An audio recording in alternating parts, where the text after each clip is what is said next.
Yeah. I won them from Adam for like $25. I said, Yeah. Adam runs raffles every week. Yeah. So I won him like 7 balls this year from him. And Good. I'm not using it. Yeah. I sold to him for 50. I said, get a plug and re-drill. That's another 50 probably. You'd be half the price of worth a brand new one. I got it. All right, I got to start the show. I'll tell everybody you're running a raffle. Thanks, Larry. Good morning, everybody. I'm Larry Lickstein. Welcome to Robert Eddy's Lightning Strikes Bowl in Fort Myers. Today we are bowling a 40 and over eliminator on the Amleto Monticelli PBA pattern. The bowlers will bowl 4 games, moving a pair after each game. At the end of 4 games, we will cut the field to the top 50%. Right now, only about 27 bowlers, so 14 will make the cut. They'll bowl the game. 8 will make the cut and bowl 1 more, and we will crown a champion. We do have bowlers at 40 and over this month. Starting next month, we're going back up to the 50 and over format. After we posted it, we realized maybe we should have stayed at 50, but once it was posted, we decided to run the event. So it's 40 and over today. Next month, it will be 50 in the April event here at Robert Eddy's. The bowlers will be using lanes 31 to 50, but I have a feeling it's going to close down a little bit because of the short field, and it looks like this 4-camera setup right here will be showing us all the action today. We'll know in a little bit. Again, it's going to go by pretty quick, and it's going to be an exciting PBA telecast today at the Masters. E.J. Tackett rolling through the field like a bulldozer pushing marshmallows. 4 sets over 770, 3 game sets. Just an amazing performance for a young man that is trying to make history to be the first 4-time bowler of the year 4 years in a row. This would be his 5th bowler of the year if he does make it to win this year. He did win earlier in the 2000s, but he has been the bowler of the year the last 3 years, and obviously he's the point leader this year, even though he hasn't won. So if he wins this tournament, he's got a major. He's leading in points, 4 telecasts in 7 events. Just an unbelievable record for a young man that has blossomed into, by far, the best bowler in the world. There's no one close right now. Simonson had a bad week. Belmonte bowled well, but he isn't quite what he was 5 years ago. It seems like Tackett is going to be there a while. He's only in his early 30s, I think 31. Boy, Good afternoon, eyelids. I saw a lot of great ones at 31. But I didn't see any at 31 that were a 5-time bowler of the year. Roth was close. Roth had 3 in a row, 77, 8, and 9, right before he turned 30. Anthony was in his 30s when he was bowler of the year in 74, 5, and 6. And then in his 40s when he was bowler of the year in 81, 82, and 83. This young man is just phenomenal. He is a crowd favorite everywhere he goes. Obviously, he's loose. I mean, the shots he makes are so pure. And he's not been that good coming out of the number 1 position. It's going to be interesting today to see if he gets lined up. If he does, I'm sure he'll be a factor. If he doesn't, he's going to get beat. He's got to get lined up quick. Can't make any mistakes early because you got a guy that you're bowling against that's maybe won a couple of games. They're lined up. They know what to do, or they didn't get to that title match by themselves. They earned it. They obviously struck to get there. It's going to be fun to watch. I'm rooting for Tackett, no matter who he bowls. I just want to see him set that record. I watched Anthony do it twice. I watched Roth do it. I was no longer out there when Belmonte and Williams did it. So, or when Tackett's done it at 3 years in a row. I'd like to see him get to 4 and stand alone. I think it would be great for bowling. So we'll see. Show at 4 o'clock, 3 hours from now, about 5 hours from now, we'll know. I'm going to check my cameras out, make sure everything's ready to roll here this morning. Robert Eddy bowling today. We'll go over the roster shortly.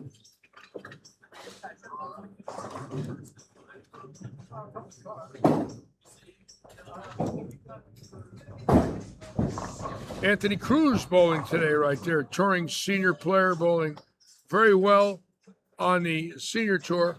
I do not have tournamentbowl.com up. I've got to get Wayne in on it. He's got meetings today with the USBC. So I will not be able to show you the scoring, but if you want to see it, pull up tournamentbowl.com. It looks like we've got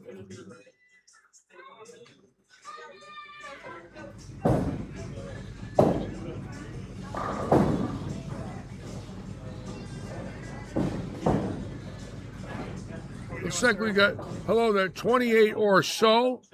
So bowling, John Van Buren, Ron Chalker, Brian Copeland, Anthony Cruz, Eddie the Dude, Mike Edge, Gabar Fezi, Julio Fuste, Robert Hilton, Bruce Kaiser, Russ Kozar, Danny Mayer out of Detroit, Emily Melnick, Jerry McLanick, Mark Milicinovich, strong field, Nick Pataxis, Paul Pettis, John Fleisinger, Mike Pierce, Damian Pleasant, Mike Quirk, Lee Ratchine, Gary Seitz, Pam Stewart, Devon Stafford, T.J. Williams, Matt Winkleblack, and Harry What's Up Right.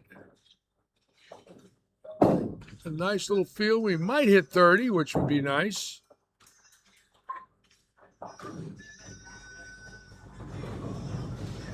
Lee Ratchin, back from Detroit, did bowl the Masters, did not bowl well.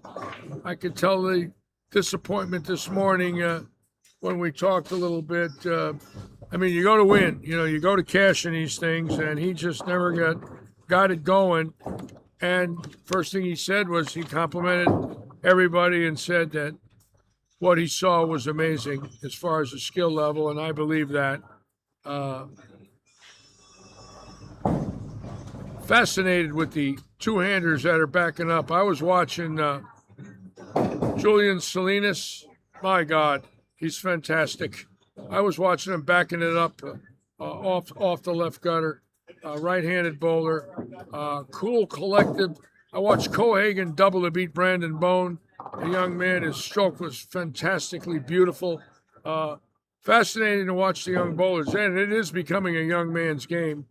No doubt about it. I don't know how Parker Bone made it in his 60s. It just goes to show you how great he is making the top 64. But I don't recall anybody over 50 other than Parker. I don't know. Maybe I missed one or two. But the kids out there now are just rocking and rolling. These two-handers are dynamic, great players. They know what they're doing. A lot of people don't like their style, but when they hit the pocket, those pins explode. Every one of them got 500 off their hand. I heard that 90% of the field used plastic and mixes this week. Plastic balls, axes, and mixes. And revving it up and blowing pins apart with plastic balls. So there you go. They don't need resin. They can do it with the weakest covers and the weakest cores, which is why they're pros, why they're out there full time. All right. And we've got our camera set up, 4 camera setup we'll be watching.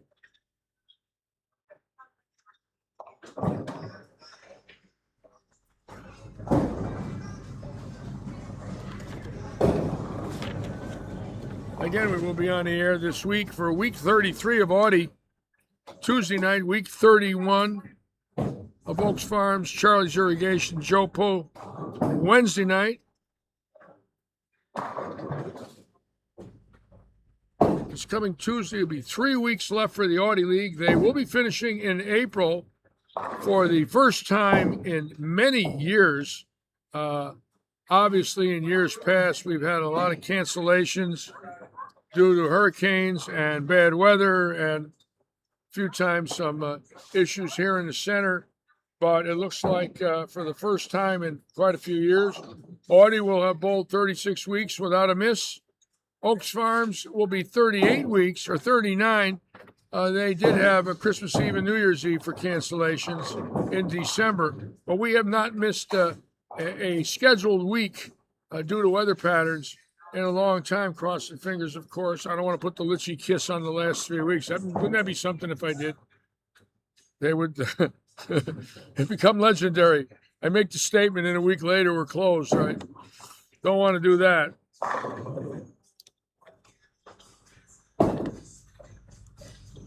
I want to check my live chat here. And there's Eddie the Dude. The Dude's with us, folks. There he is. Nice to have you with us, Eddie. I left my cell phone home today, so I didn't make a post about this morning's show, so sorry about that. Screwed up. Left the cell phone home. Senior moment.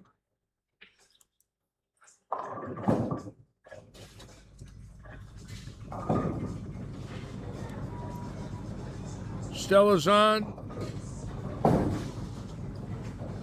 Tita Semez, 1997, made TV over the age of 50. Nice little statistic there. I remember that. Bobby Fleetwood made that show. I think Jason Queen won and shot 300 that year. That was a long time ago already. 29 years. I think Fleetwood and a boy from New Jersey made it, from the Trenton area, if I'm not mistaken. I forget his name. Young player. Tita was everybody's idol. A dear friend of mine and dearly missed. Boy, do I loved him. What a dear friend he was. Got a senior check at the Villages at the age of 80. The last time I saw him in 2014, went out and got a check at 80 years of age. It was amazing to watch. You know, just had lost a lot of weight, was frail, and went out there and threw the ball like a 60-year-old. All right, practice is going to start any minute. Again, I want to check the roster again. I think we're at 30.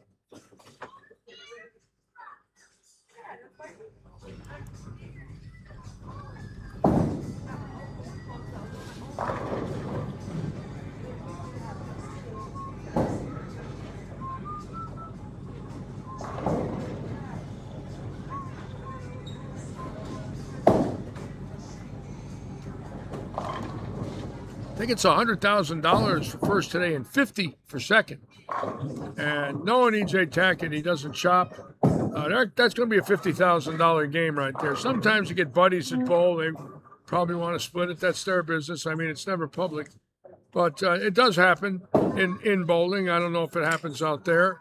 I never heard of it happening out there in all my years that I was player service director. I never heard of bowlers splitting first and second. But I'll bet if they were roommates and they were best of friends and it was 100 for first and 50 for second, I think they'd take 75,000 apiece and try to put a show on. I know I would. If I was rooming with Petraglia or Ernie, I'd say, yeah, let's split. For two reasons. Number one, I'd fear that they beat me. And the other reason is I like guaranteed money. So maybe that would happen. We don't know, but I doubt it.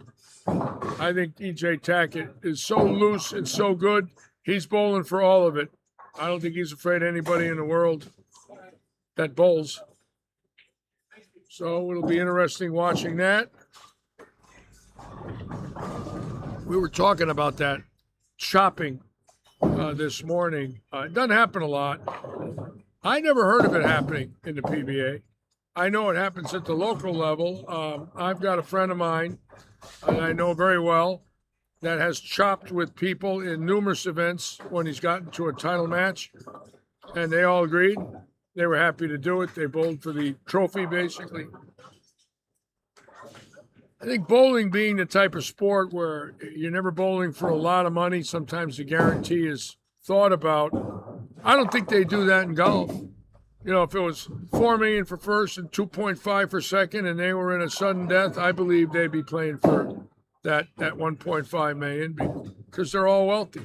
So it's not about saving money; it's about winning. Bowling, it's almost like I'd rather have the guaranteed money. You can keep the trophy if I lose. You know, it's a different mindset. Sadly, I might add.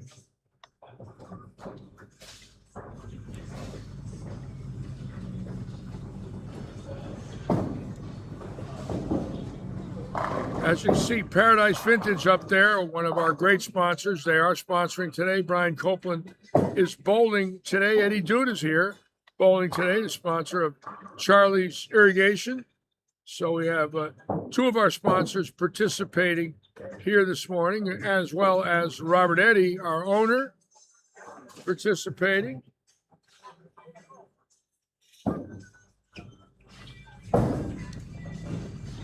Looks like the boys and ladies are just about ready to go.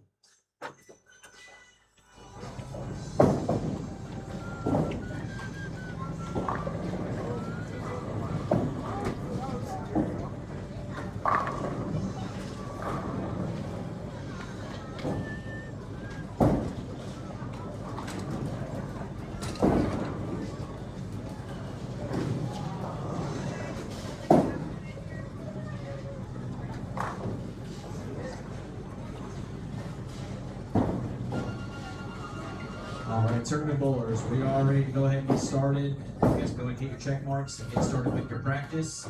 I will be around these score sheets shortly. Remember, it's 4 games to our first cut, and we are cutting half the field for the first cut. All right, Luke's got us ready for practice, and here we go at Robert Eddy's living room. It looks like we're starting right around 35 to 48, or 35 to 50. So we'll have everybody on this 4-camera setup, which is really good. I like that. And they might be going to 33 and 4. I don't know. After they move pairs, we'll find that out.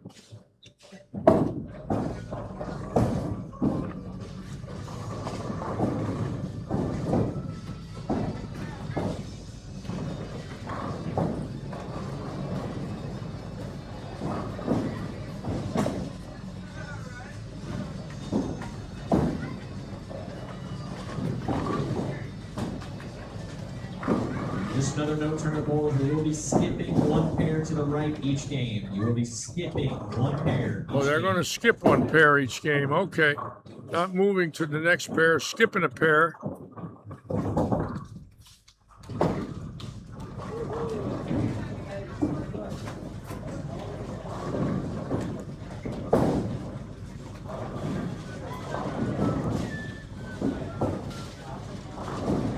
Joe Julian's on. Robin Warren wants to know if we have open bowling today. We better, Robin. If we don't, we're going to be out of business. So why don't you come down here and join us? There are many open lanes as I speak. Of course, I can't tell you if they're all going to fill in the next hour, but right now it looks like about 15 open lanes. So even if you had to come in and we were full, it wouldn't be a long wait. We do have a league down the low end, and they finish up. That gives us 8 more. But there are many people open bowling today. As a matter of fact, I'll put the camera on them. You can see what's going on in here now at Lightning. Sundays have been pleasantly nice here. We usually start off very slow, but usually by 1, 2 o'clock, as you can see, we get it going a little bit. There is a league down the low end. And you can see the bowlers in front of me. These are all open bowlers. And then our tournament play starts there in the 30s down there. And those are our tournament bowlers right there bowling tournament today. As you can see, well, we like it. It's real good for a Sunday. You know, a lot of people, especially with this nice weather, although it didn't look like it's such a good day today, but sun might come out now. But as you can see, pretty good crowd in here. I like being a weatherman. As long as I don't predict any snow, people will accept it. No snow here in Florida, thank God. Joe Julian's on, was very happy yesterday for his wife. Scott Streber on, welcome aboard, Scott. Tom Cook, thank you for joining us, everybody.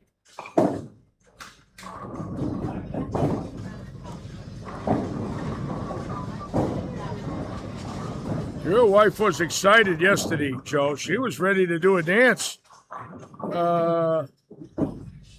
Boy, was she thrilled. I got a kick out of that. I love it when I see that happen. And I've said many times, it's not the money.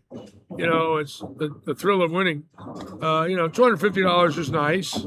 Nice profit for the day. But I don't think most people that come in here to bowl are bowling for money. I've never felt it. Maybe 1 or 2 out of 10 or out of 20. The rest are bowling to win. As Dick Weber used to say in that great Choice Hotel commercial of the early 90s, winning is everything.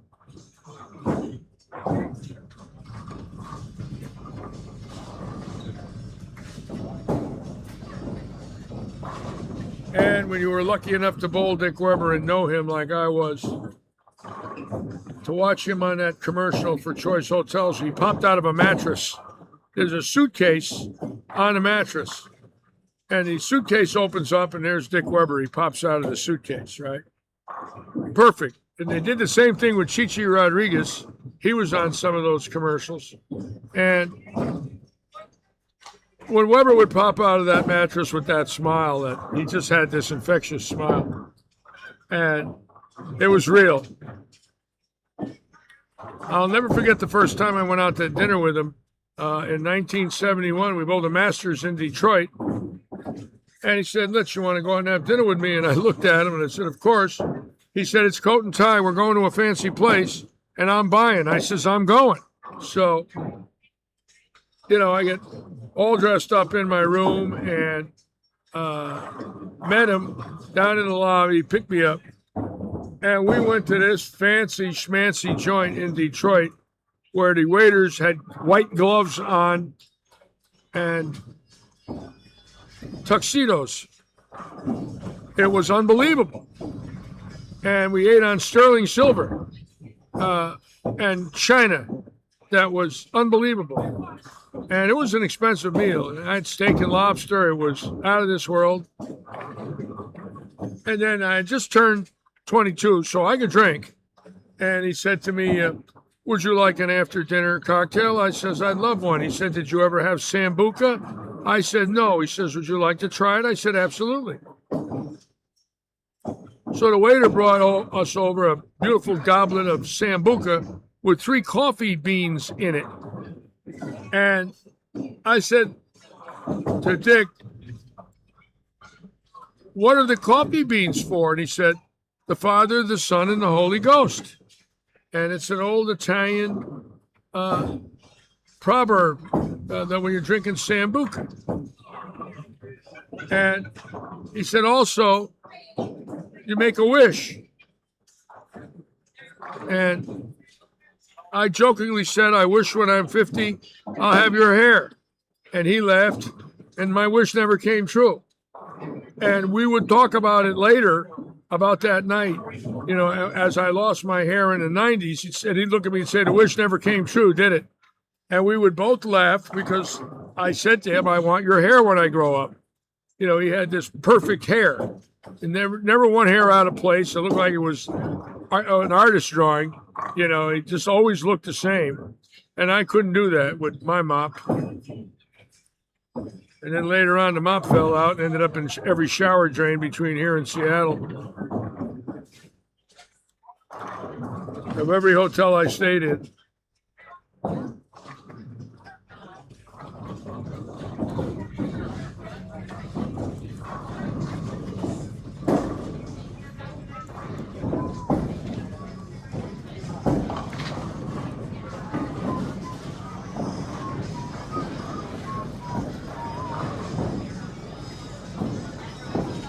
Oh, you got the ladies' tour coming to Rochester? That's fantastic. I love Rochester, Scott. I think I told you I bowled for the title there at Clover in '69. Lost to Dick Ricker. PBA National Tour stop, 16 finalists. 3 left-handers made the finals, myself, Bill Allen, and Butch Gerhardt. They were 15th and 16th, and I was the tournament leader. I had to win the game to win the tournament. I lost to Dick Ricker, ended up second. Very disappointed when I left. Very, very upset when I left. I had him beat. Going in the 8th frame, if I strike, I got him. And I pinched it, left the 2-4-7-8, 6-2 chop. And that's all you had to do is give him an opening and he'd strike out. And I gave him the opening and he struck out. Dick Ricker was one of my idols in my life.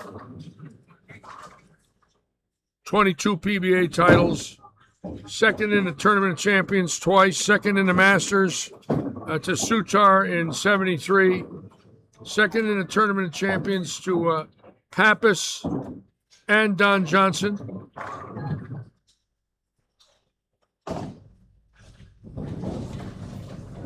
He had top fives in every major, U.S. Open, all of them. He was out of Hartford, Wisconsin. The great Dick Ritker. His nickname was the Water Walker. They all said he could walk on water.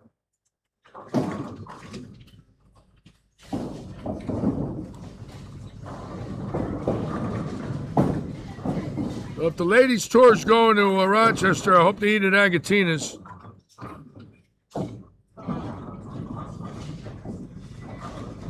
What a great place for food. I loved Agatina's in my life.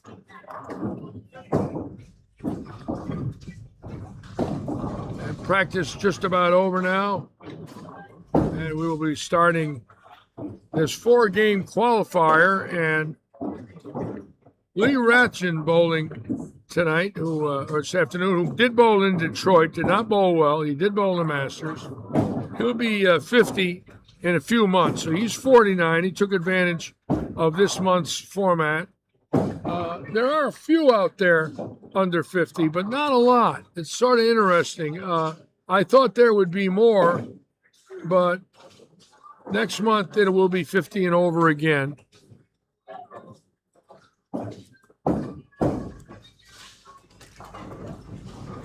Bo Burton came out of the suitcase, Larry. You know, it's amazing. I don't remember that. So Burton and Weber and Fuzzy, I remember, or Fuzzy and Chi-Chi and Weber. I didn't remember Burt.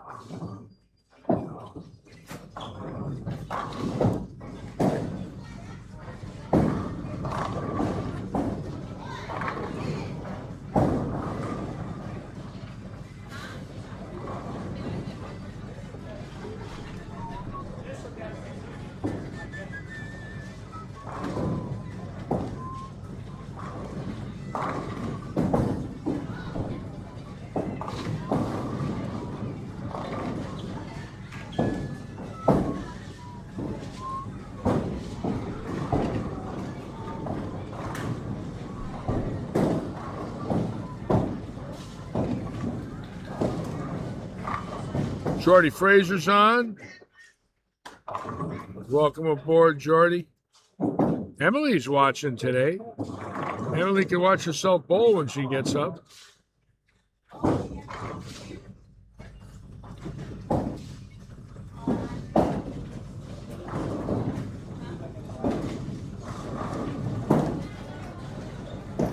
Again, the bowlers today are bowling on the Omletto Monticelli pattern. Robert choosing some patterns for the weekend events.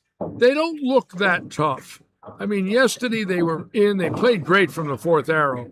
I don't know much about this Monticelli pattern, but we'll be keeping our eye on it.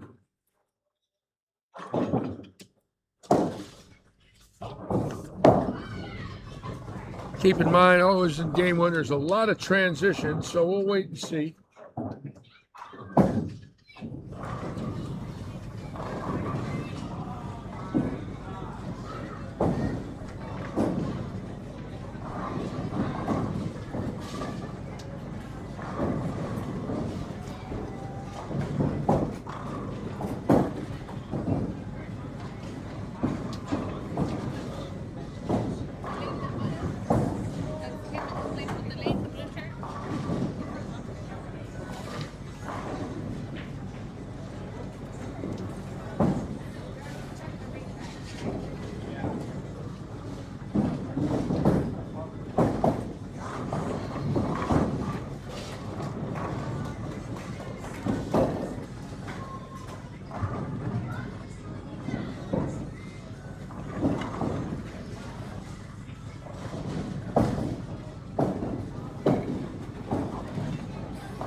TJ Williams getting ready for knee replacement Tuesday. So this is probably the last time she's going to bowl for a while. Full knee replacement, and listen to this, all in one day, and no overnight. You go in the morning, they put a knee in, and you're home by 6. Got to be in early in the morning, and you're home by 6 in the evening. And I'm thinking that is absolutely from another world. Full knee replacement. At home that night. Unbelievable.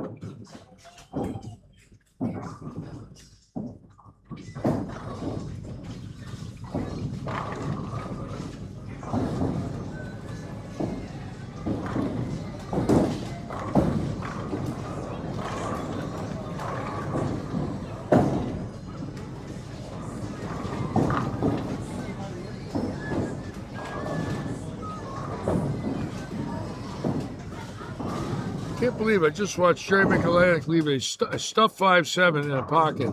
A pocket hit 5-7, which I never see in this house with somebody throwing a 15-pound ball. And he just did it. His ball bounced off the pins.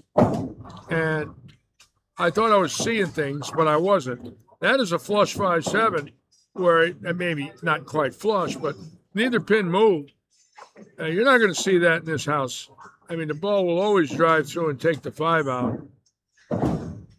Unbelievable.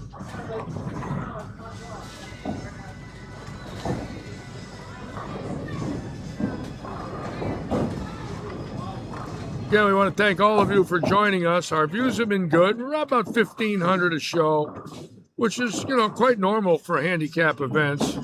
But again, a lot of our loyal viewers, thank you for joining us. Occasionally we get some new people to come on. A lot of times in our special events, we'll get 2,000 and 3,000 views, in our scratch events. And obviously, we're going to do very well when the USBC event comes in June. That usually draws a lot. Same with TJ's events. She is scheduled her event for August.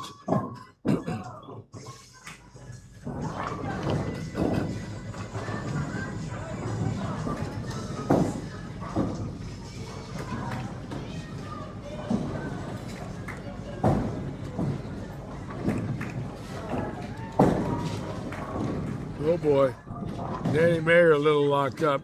You don't see him miss the pocket too much. He's got great control at the release point, but that ball went 60 feet on him and never moved. So it looks like they're tightening up a little bit, unless he just missed it and didn't get anything on it. Let's watch Milosinovic now and see what the left is like. He can line him up when he's right.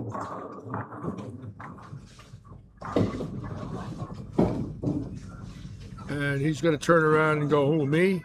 Did I really strike on that ball? I threw it like garbage and I got a strike. I love when they walk away and strike. And he's probably saying, thank you very much.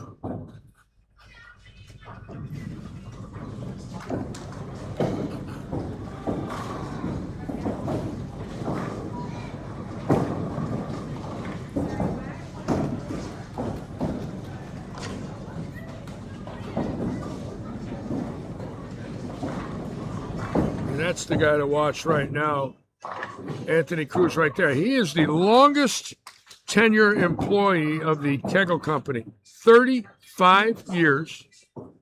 Now, when I worked there in 99, he was already there for 4 years. He never left, graduated high school, went to work there at the age of 19, was hired by John Davis, the man who founded Kegel. And Anthony, one of the nicest people I've ever met in my life. Just a gentle soul, loves to bowl every weekend, a weekend warrior, and an excellent bowler. Back about 25 years ago when I was still working there, he bowled the Florida State tournament and had 2 300s in one 9-game event in the Florida State. Posted a big number, like 2,300. With 2 300 games. So he's been around a while. He's no rookie.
the first event where PBA members bowled on television from Allen Park, where they're going to be bowling today, came on the air in December of 1976. I worked that event.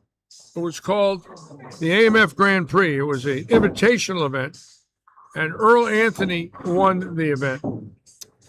I believe it was either on NBC or CBS. It was not ABC, that I know. And then in 77, Jay Robinson out of Los Angeles won it. I think he might have beat Mark Roth.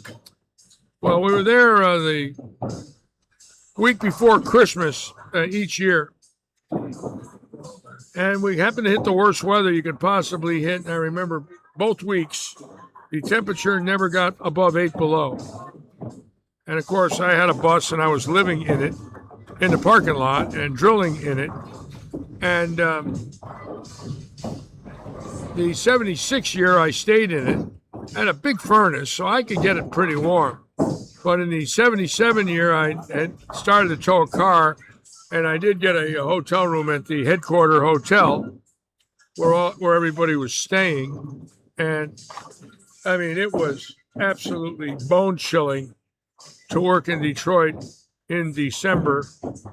It was called the Thunder Bowl at that time in Allen Park, Michigan.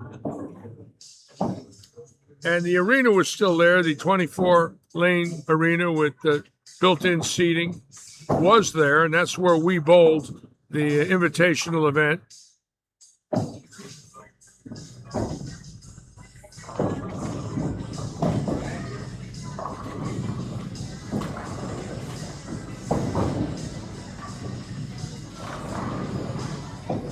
The PBA events in Detroit were always very special to me because at that time, Detroit had the most sanctioned league bowlers of any association in the United States. The Detroit Association was number one.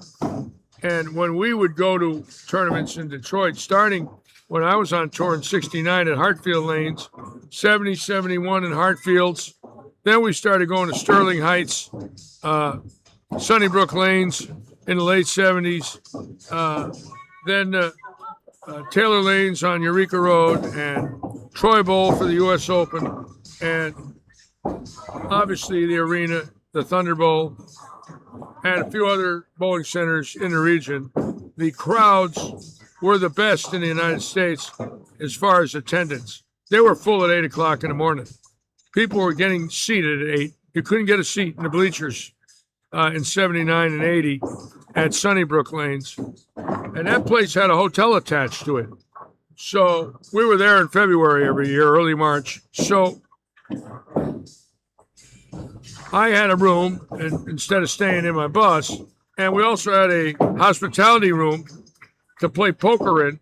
And the poker game lasted 5 days. Now, the reason was bowlers bowled on A and B squad, and in the national championship, A, B, and C squad. So you could still sleep and have plenty of time to play poker. Well, we had a 5-day poker game that never ended during the national championship of 1980. It started on a Sunday and it went to Friday morning. It never ended. There was always 7 people playing in the game. It was a rolling poker game that I had played in literally from 1969 to 1979. And in it was Don Johnson, Ernie Schlegel, George Pappas, Tita Semez, Jimmy Certain, Bobby Jacks, Dave Frame, Jay Robinson, always sat in the games.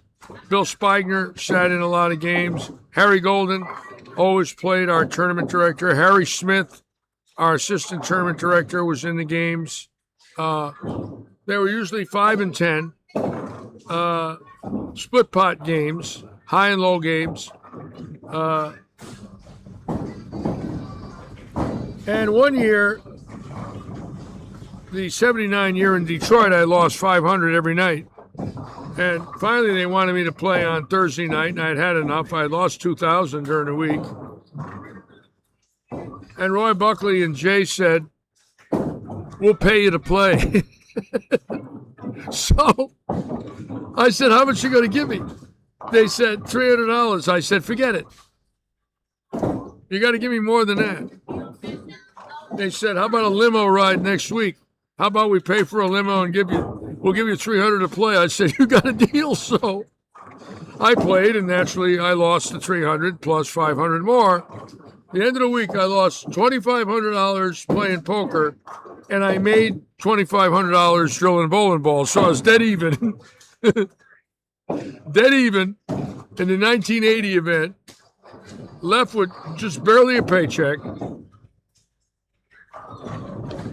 They had a limo waiting for me the next week, and the whole locker room knew it.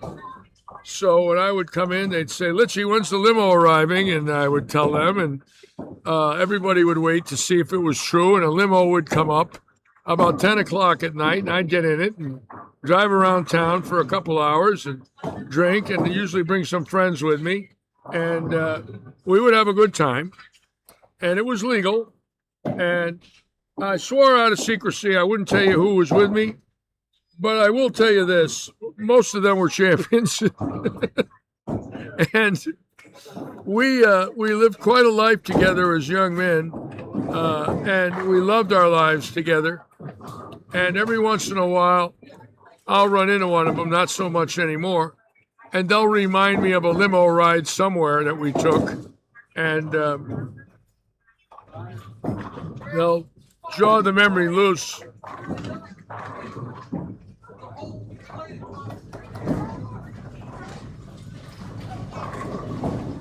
Did I know Doug Kent? Of course I knew Doug Kent. Every ball he used on that PBA tour when he was out there came from me. Every ball Doug Kent threw, he had drilled in my 18-wheeler, which, believe it or not, was the trailer they were using up till this year. There was a 1988 Stoughton 53-footer that when I sold it to them in 96, they used it to the end of last year's tour. And then this year they brought out their new trailers, which I heard are exquisitely beautiful. So my legacy actually lasted 29 years after I left. That trailer I built in the fall of 94 in South Windsor, Connecticut. And it got them 30 years after I sold it to them. 30 years. And the Ovalmatics and milling machines in there were mine. Those were the original Ovalmatics and milling machines. They're still using them. They've had them rebuilt a number of times, but those were my digital setups. They're still using the jigs I brought out there in January of 95 for the first winter tour stop. So there is something left.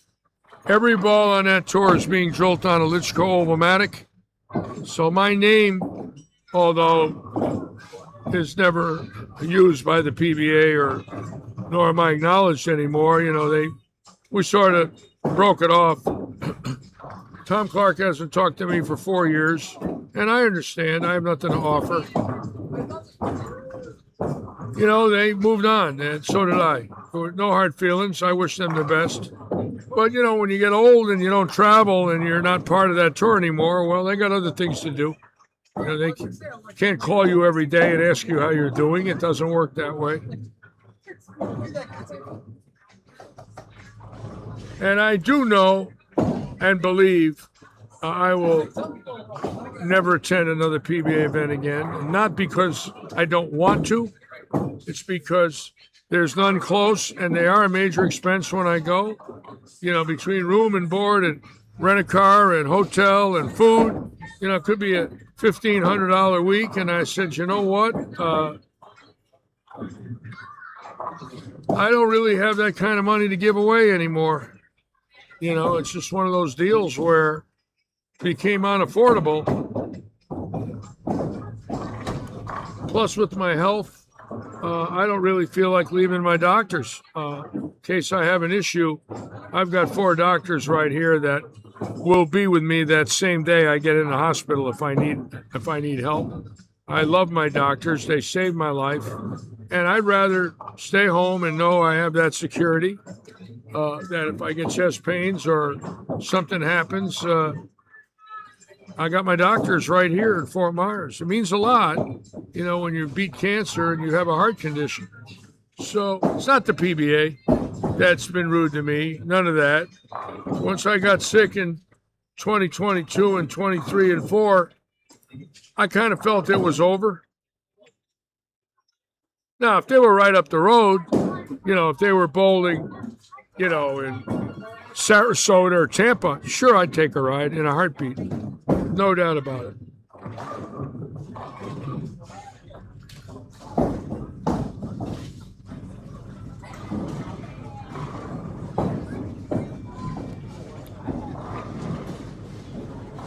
It's tough to get old knowing that if you're in the wrong place at the wrong time, you could have a problem.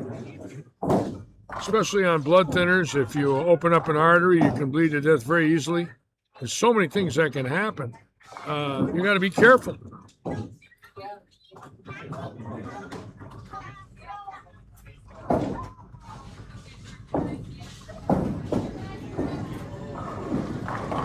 But truly blessed to have been out there 30 years. The friends I made, what I saw,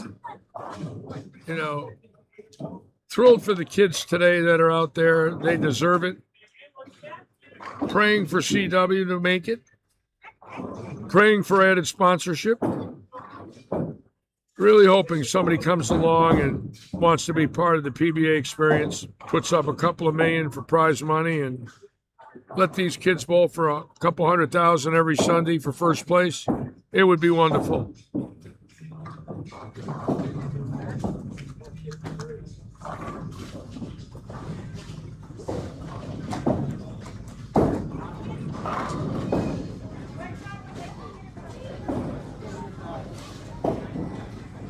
Hannah wants to know how long this shot is. Hannah, I do not know. I know it's the Monticelli pattern, PBA Monticelli, period. Doesn't look like it's real long.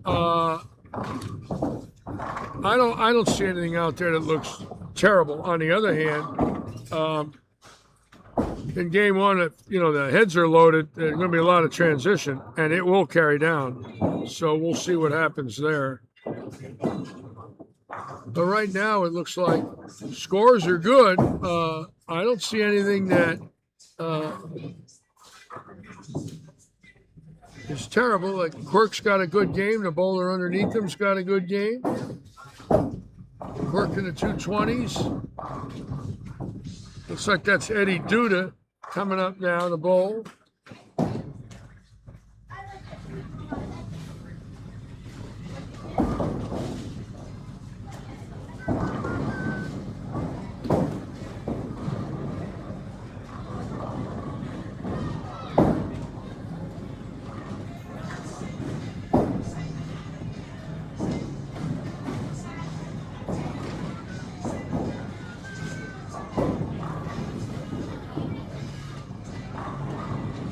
Boy, that looks pretty good there. The dude looking good. Going to shoot 250 out of the chute.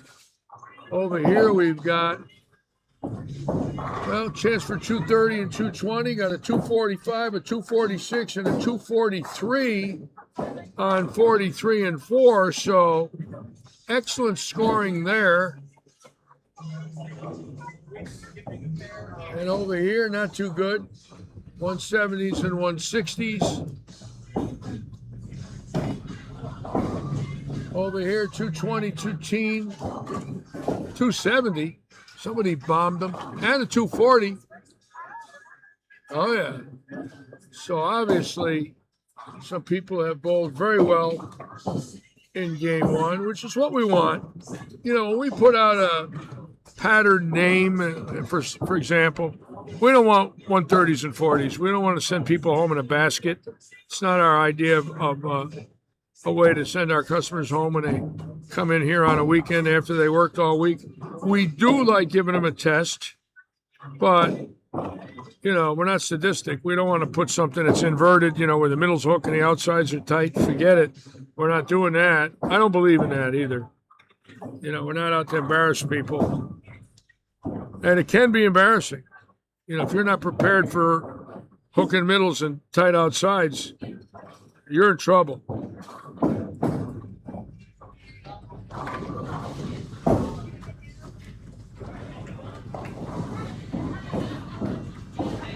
I not only knew Doug Kent, Scott, but the minute we saw him bowl, the minute he came out, we all knew the game was there, the mind was there. Just needed some confidence, needed to win once. And when I watched him win in Toledo, I knew then, I said, this young man is going to be great.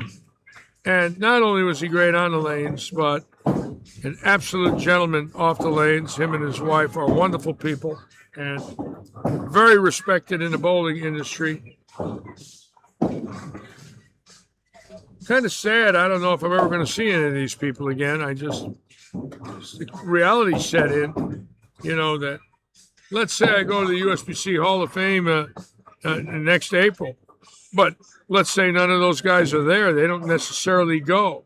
Well, you know, maybe if I thought there was 20, 30 people there that I traveled with and I knew they were going, yeah, I'd probably do it, even though it's a lot of money and I'd be a little concerned. But the problem is you could go and not know a lot of people when you're my age. It could be a lot of younger people that I didn't know in my life that came along after I left. And kind of felt that way in 2022 when I went. I watched Patrick Allen get inducted and Bobby Learn and Bill and Barbara Chrisman. I watched them get inducted. They were obviously fantastic people. But since then, not too many of my friends have got inducted. They're all in already. So it's like, and a lot of them don't go back. So it's like a double-edged sword. You lay out 1,500, you go there, and all of a sudden you're alone. Like when I went, Allison was still going in 2019. Pete Tonis was there. Ron Winger was there. Mark Baker was there. David Euston was there. Barry Asher was there. It was really cool. Ernie Schlegel was there. Yeah, I could. If that group was still going, yeah, I'd go in a heartbeat. But they don't go anymore.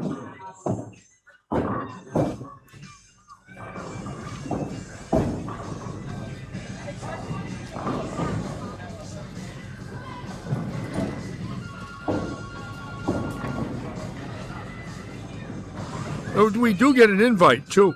Every year we get a email from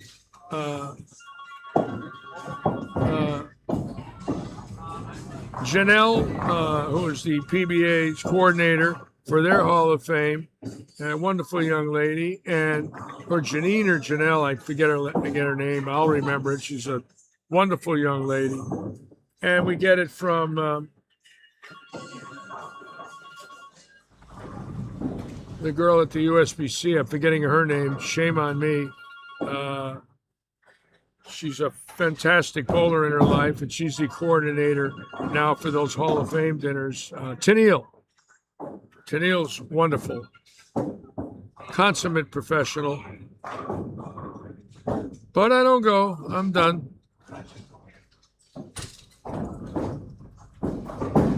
Somebody jokingly said a few weeks ago, are you going, Lynch? I said, no. They said, how about a you fund me? I said, forget it. That would even be worse. I'd feel like an absolute jerk. I could be a jerk without him sending me.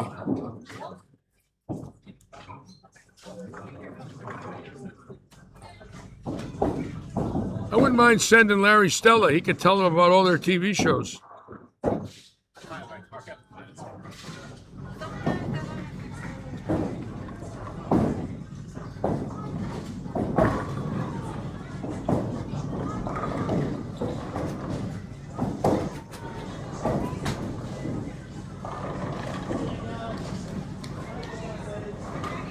Yesterday, I grabbed a pizza. Yeah? I owe for a pizza. From yes. I want to pay you. Can you find it? Angelica did it. Okay. And when I'll find when I left here, I went, oh, Jesus, I forgot. All right. So, I'll I go. Let wanna me grab make- some change and then I'll be right back. Okay. All right. No worries.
Yeah, that thing looks really good.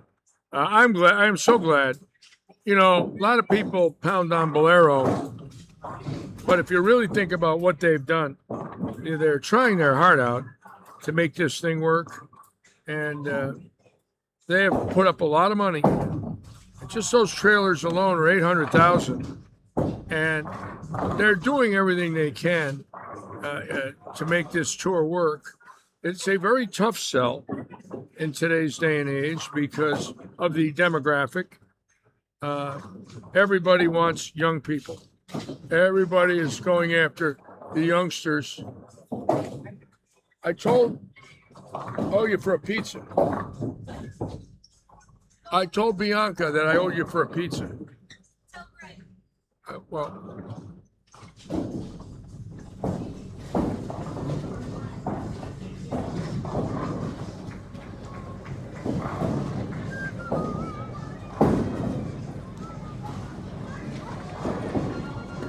yeah, I told her I forgot to pay you, so I think she's going to ring me up. Just so you know. Greg already did. It's under him right now. I switched. Oh, it is. Yeah. Greg. Okay, I got it. Just go to Greg and he got you. I got it.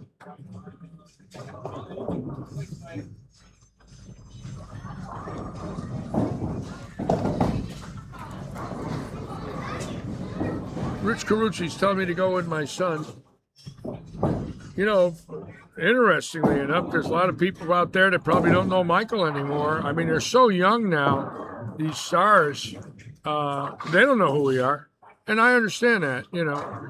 Our day in the sun's long gone. And that's the way it is in sports. You know, people in their 70s and 80s slowly, you know, slide down the mountain. And that's the way it is. Michael's going to be 58 in November. And I'm sure a lot of people don't know who he is. And he's very well known in the amateur rankings. But it's the time for the new kids, you know, the youngsters. The kids that were going to be on TV today are great. Boo Kroll, you know, taking the heat because he's had a couple of bad shows. He's a fantastic bowler. You just don't back into making that top five. You got to know what you're doing. Svensson's fantastic. Matt Sanders was crying yesterday when he made it. He had tears in his eyes. He throws it good. Obviously, Tackett is from another world. And this Eric Jones, my God, is he gifted. I mean, he's going to be a superstar. There's no doubt about it.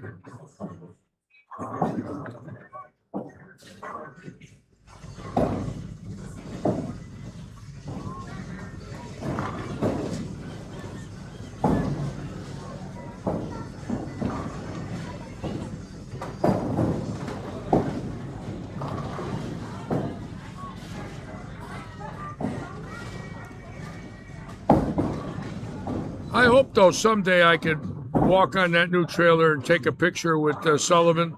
He's a great young man. He's the player services guy and the driller. He is a super cool guy. He's out of Long Island. And he's lasted a while. He's got about 15, 16 years in. He's nearing me, about 6 more, and he'll go around me. I got to admire him for sticking it out. It's not easy.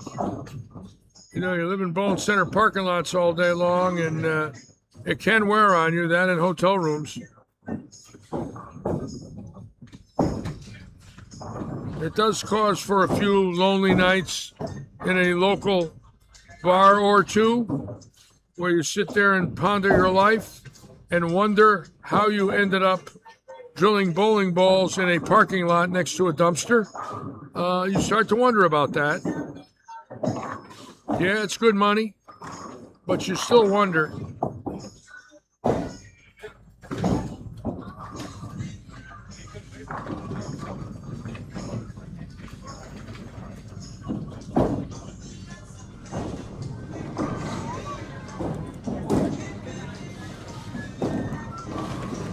All right, standings are in. Mark Milicinovich with 278. Ed Duda, 261. Bruce Kaiser, 260. The number now at 15th. We did have 30 bowlers today. 43 yesterday, 73 for the weekend. Ron Chalker, 219. Robert Eddy, 222. Devon Stafford, 223. Just out Copeland, Melnick, Harry Wright, Stewart. McAllannick struggling. Dan Mayer, amazing. Bowled great yesterday. Made our top 5. This morning he started with 135. Gabar Farzi, 137. Paul Pettis, 161. McAllannick, 188. But how about Danny Meyer bowling great yesterday and today starting out with 135. Unbelievable. Would not have bet on that one in a million years.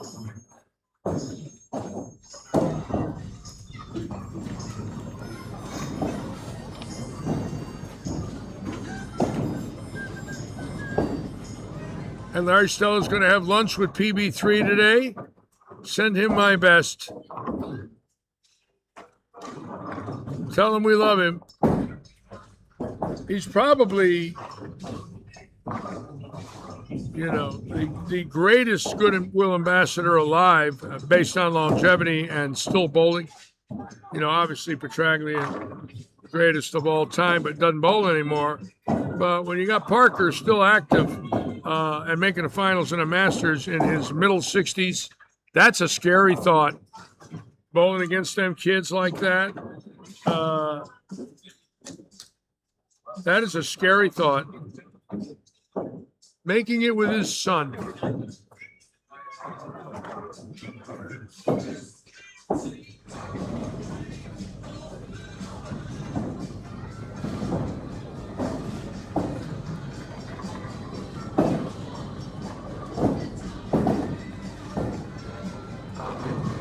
My last Masters finals was 48 years ago in St. Louis in 1978. I qualified. I went 1-2. It was real quick. And bowled the Masters in 1980. Did not bowl well in Louisville. Missed the finals for by about 100 pins. And that was basically it till 1998 when I bowled another USBC in Reno. Did not bowl a Masters ever again.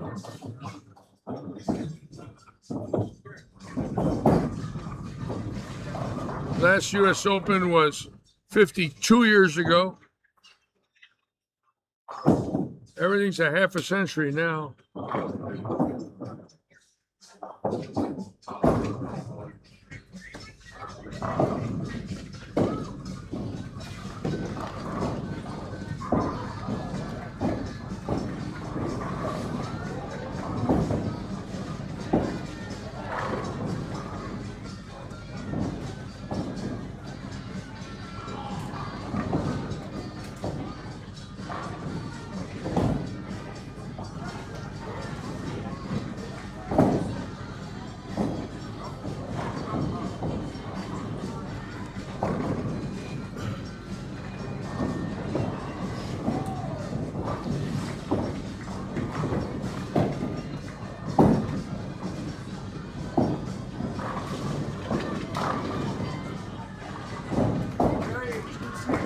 Nice to see you. Nice to see you, Minnie.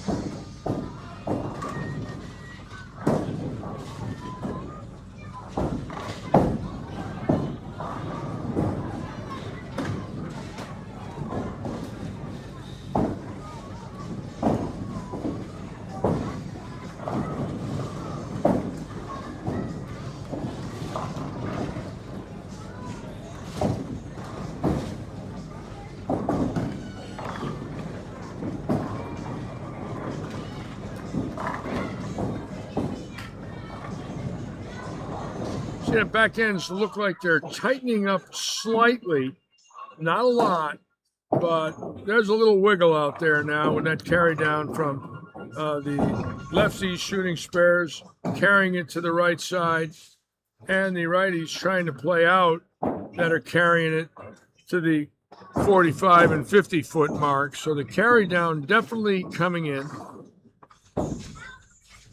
And the left won't have it as much as the right, obviously, because there's not a lot of lefties.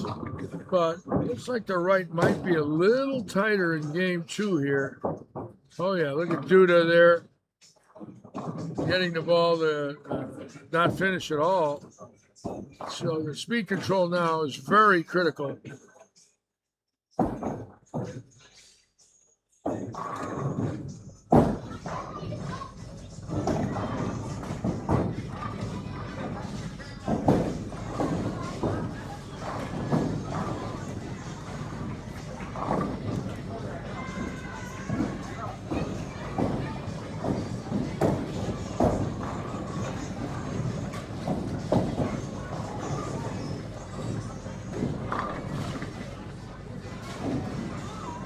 Nobody's shooting 200 on these 4-lane or 4-pair. See that? That's interesting because they've had a game now under their belt, and they're struggling there.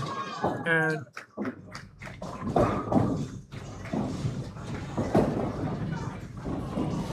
here you got one potential 200.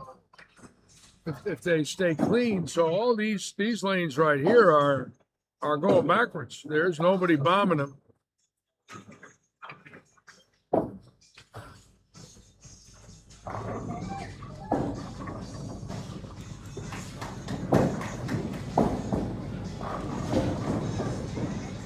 a 230 here. Got a 220.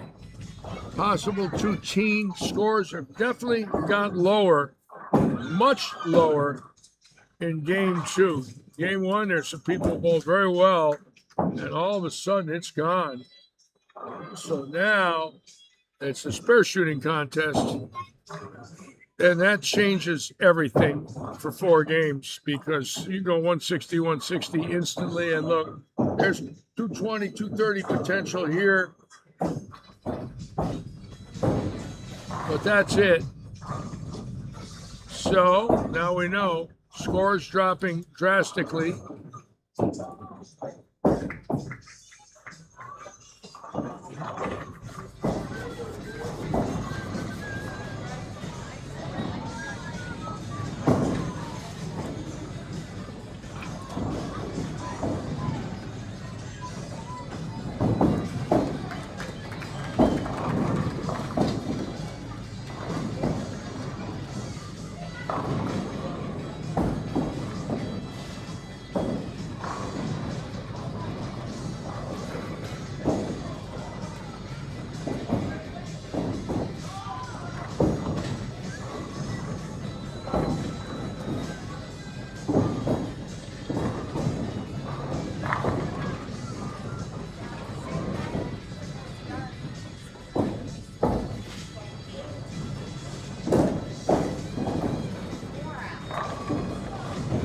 A nice group here today, boy. There's only about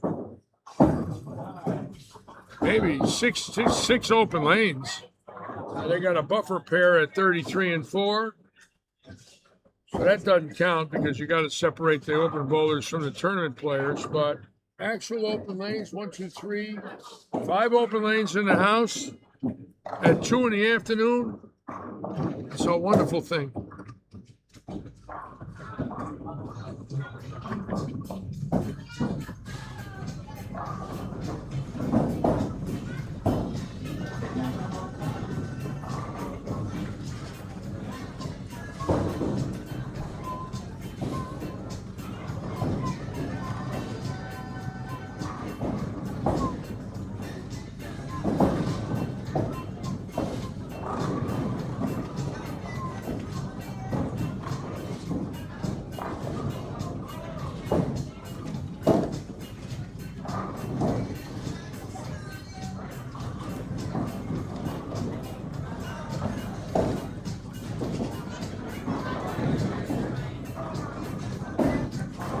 Oh boy, look at Van Barron. As hard as he cranks it, that ball didn't move. That thing was out around the 8 board and it stayed there.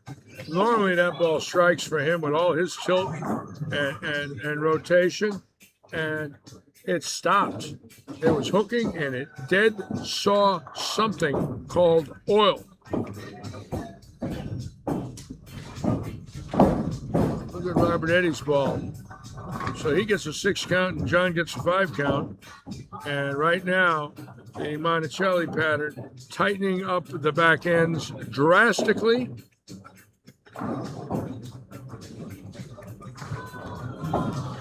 So a little 5 and 3 to destroy that game.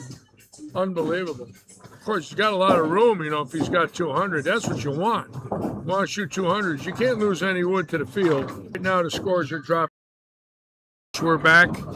Sorry about that, folks.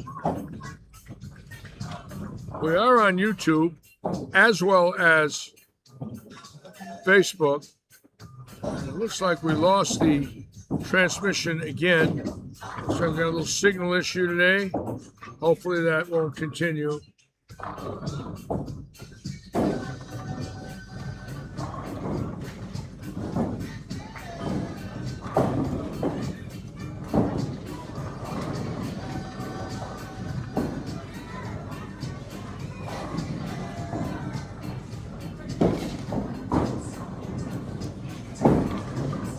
Keep in mind, Tuesday night, quarter-7, week 33 of Audi. Oops, we lost 35 to 38. That's not good. So now we're going to be missing those pairs. So this is what it'll look like.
You know, Lee Juglard from Los Angeles won the first Masters.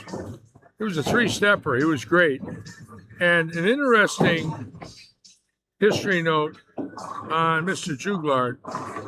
If you folks pull up Ed Lubansky's back-to-back 300s in Miami in 1959, where you can see it on YouTube, Lee Juglard does the color commentary on that show. He is the announcer He's the Nelson Burton, Billy Whaley of that show.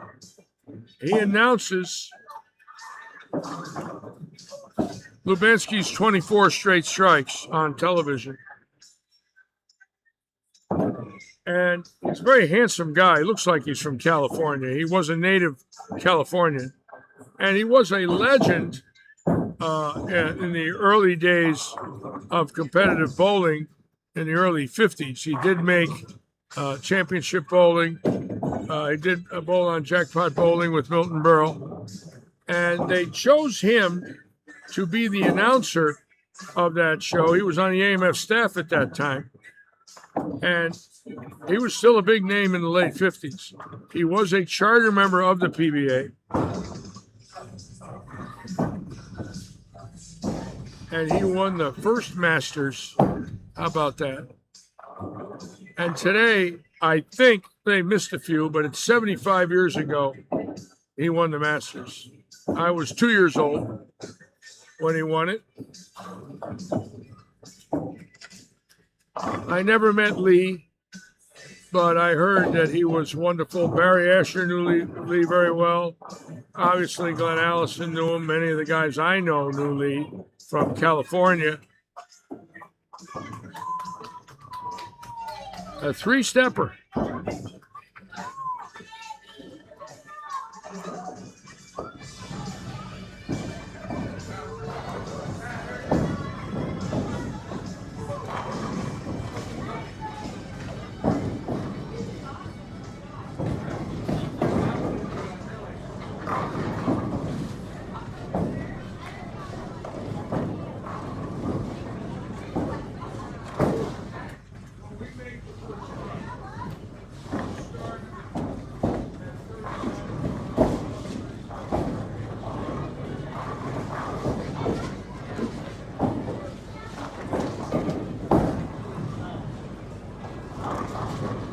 Okay, so when we do have the first cut, they will be bowling from 39 to 50. So we will be able to bring you the finals at a normal situation once we're done with the 4 games of qualifying. Sorry about that.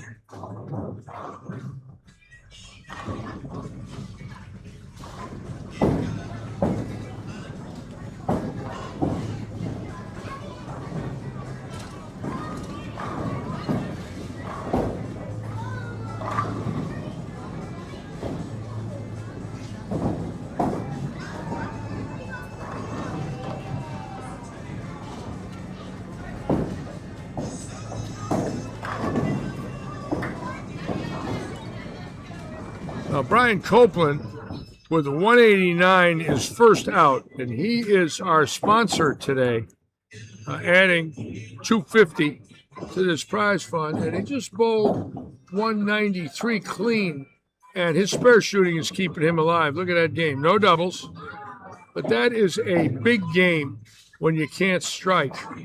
And if you'll notice, Robert Hilton barely beats him with a triple, and his spare shooting kept him alive in that game. He bowled a clean game, and he's going to shoot, it looks like 209 or 207. Let's see. 206 clean. Brian Copeland 192 clean, and those games there is what keeps you alive when you can't strike in a tournament like this. So Copeland will be on the border. Obviously, Hilton right now in the number after 232 in game 1. Right now, the cut at 219 after game 1. That will drop.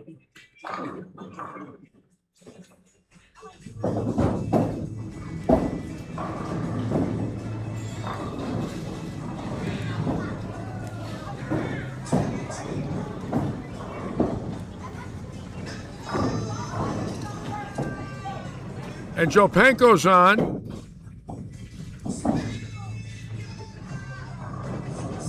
Joe Panko, did you ever meet Lee Juglard? I'm kind of curious about that one. Who won the first Masters?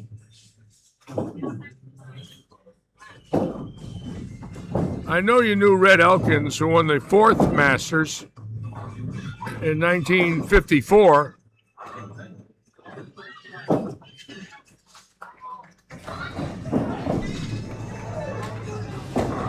I saw your picture on Facebook. Your most recent picture, you look good. What was the picture about? It was yesterday or today? It was. Oh, we were at the beach and Yes, you're at the beach. with the dog. Yeah, you look good. Thank you. And by the way, I bowled a 175 average on Tuesday. Did you really? Not bad. That's good. That's probably because you're moving. I am moving. Yep. You're going to a new bowling center. Your average will go up. We want the opposite. Don't we? We want it to go down.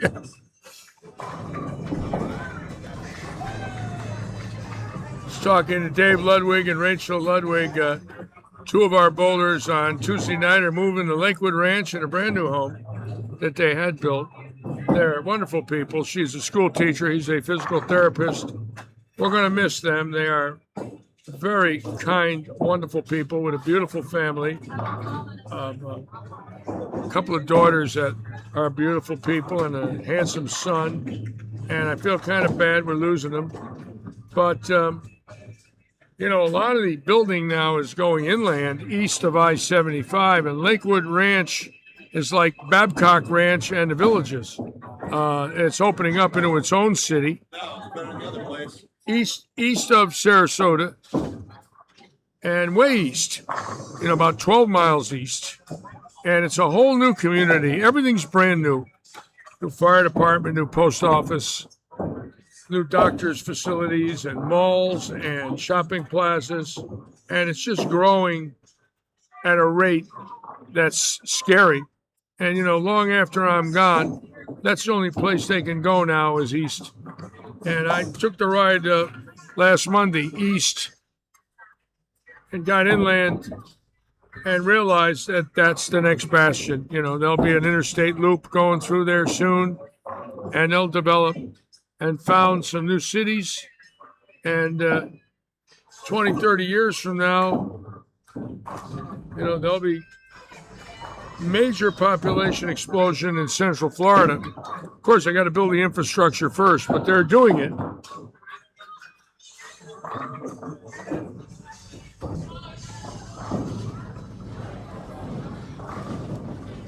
And as people get sick of the cold, they're going to come here.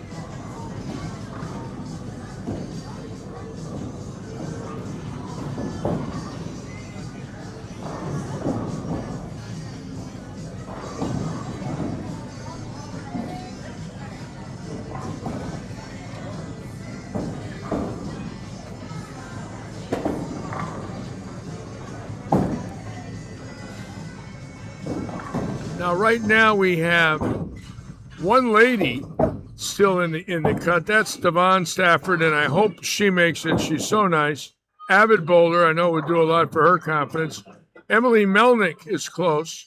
Devon is in. Pam Stewart is close. So TJ is actually close, only 22 out. So we do have some ladies that have a shot at it.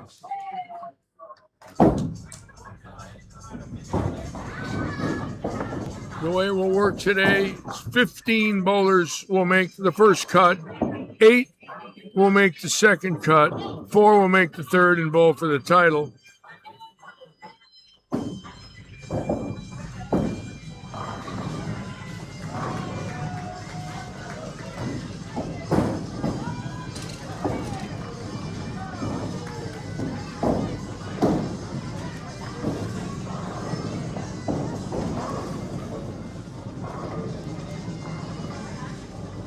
And game 2 scores will be in shortly.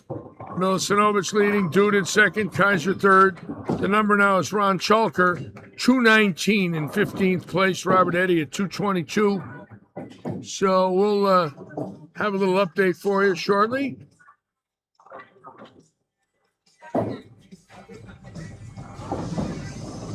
No, Joe Panko, I am no longer a big name, bro.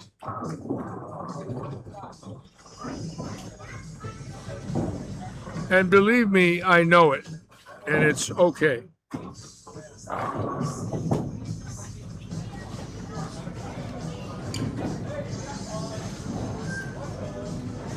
It's time for the 60-year-olds to be the big name. Us guys in our 70s are on borrowed time. There's no doubt about it. You know, when you think about traveling and going all these things, I don't know anybody my age that goes anymore. Ernie doesn't go, Petraglia, Sutar, Pappas. They don't go to any of the functions anymore. Sadly, Salvino obviously can't travel. He's so frail. I haven't seen Ozio in years. He's in his 60s now. Haven't seen Dave Ferraro. I don't know if I'll ever see him again. David Houston, Albee. Albee still goes. Albee's got a function. He's the head of the USBC Hall of Fame committee, and he's stayed very active. He likes that sort of thing. He's able to do it, but he's in his 60s now.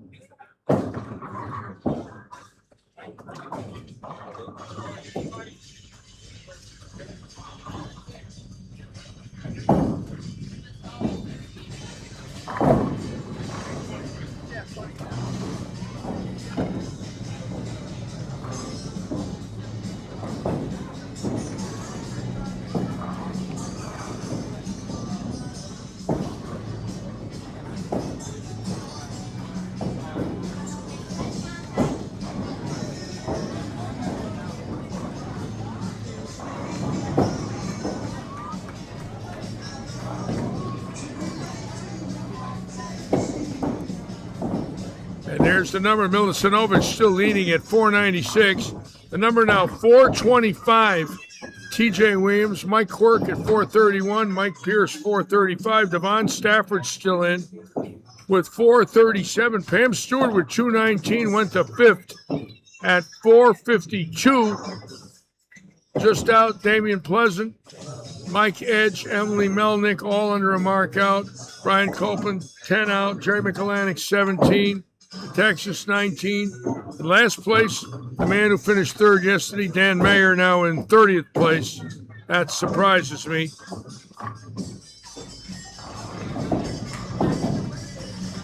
So I'm going to figure right at about 800 to make it for the cut with handicap. We'll find out.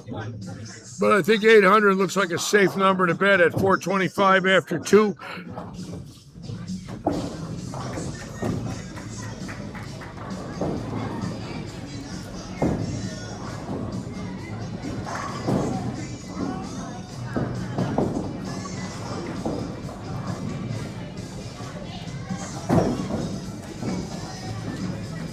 Larry Stella, you ready? Want to do that?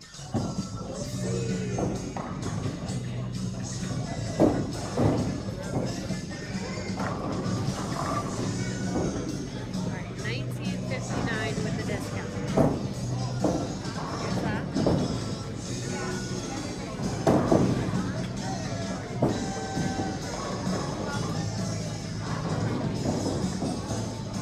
All right, thank you. All right.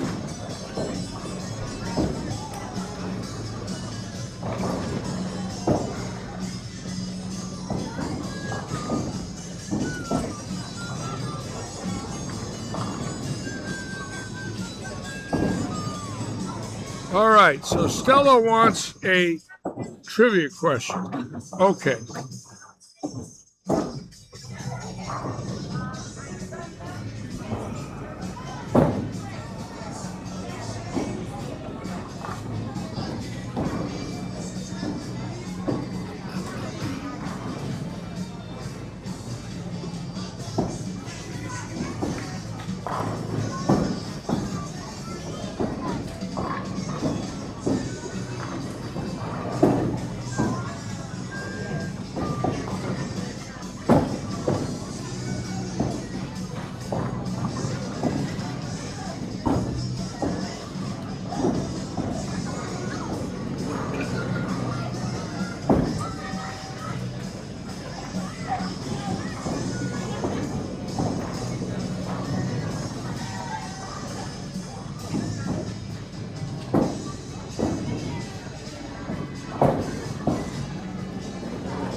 All right, Stella, here we go. Who's the first left-hander to win the U.S. Open? And who's the first left-hander to win the Masters?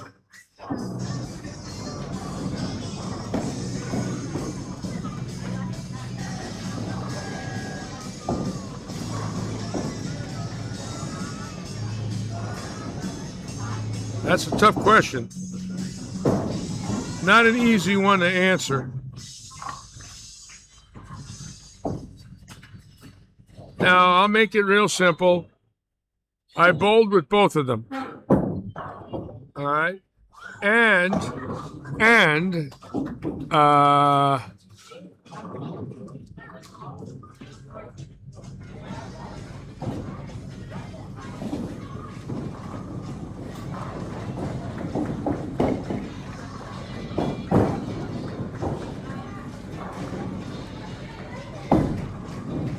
And neither was Earl Anthony.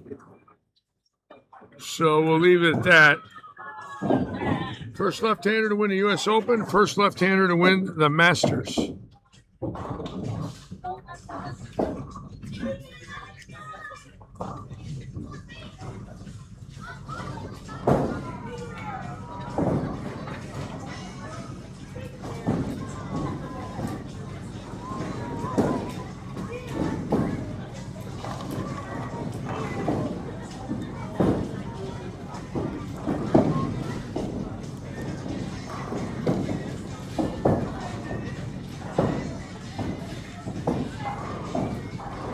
Panko says Billy Allen. Stella says Johnny P. Stella says McGrath. McGrath was the first to win the U.S. Open. Excellent guess. Now, the Masters is a tough one.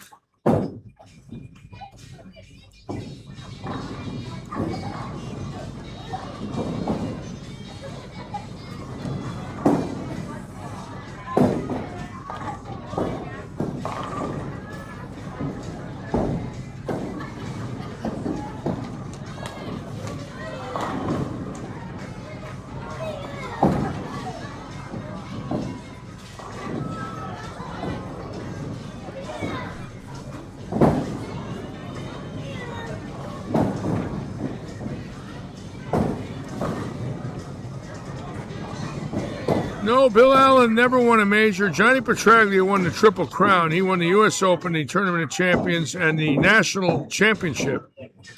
But he wasn't the first to win any of the above events. In other words, there were left-handers before Johnny. Johnny's record, of course, one of the greatest in history.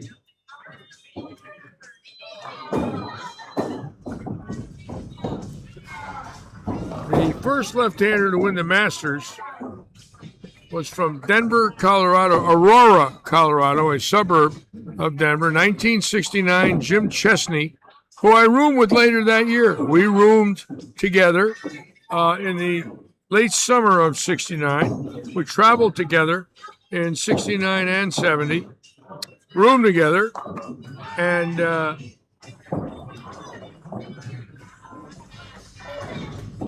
Chesney came out of the losers bracket to beat Barry Asher. Now today, an interesting scenario. E.J. Tackett has not lost a match, but they don't have the double elimination on TV today. So in other words, if he takes one loss today, he loses the Masters. Last year, they had the old format where you had to lose twice. So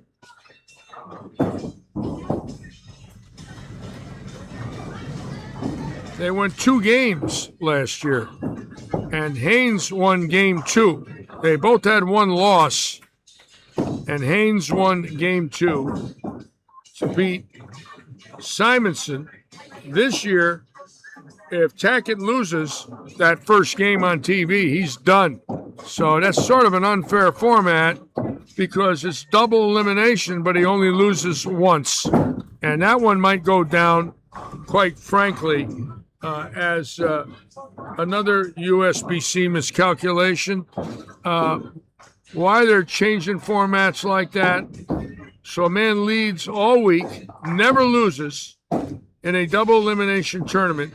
loses his game tomorrow and he's done with one loss. Again, it's mind-boggling how that can happen.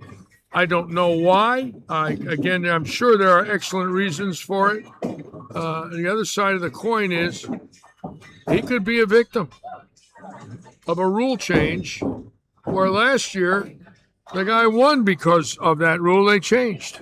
So kind of hard to understand when they do that.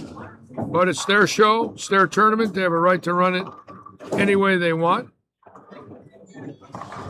I would sure like to have heard the reasons for it and asked them if they thought that was a good move to do after last year. I mean, the guy last year wins the second game, lost the first one, wins the second.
That's a big double for Michelanek, who is just out of the number. Now he's going to get back in. Michelanek going into this game 17 pins out of the number, and with a chance for 240 or 230, he's going to make a big move and get back in.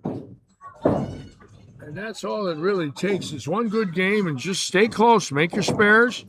1-230 and 3-2-0s, you should have plenty, or even 3-190s right now.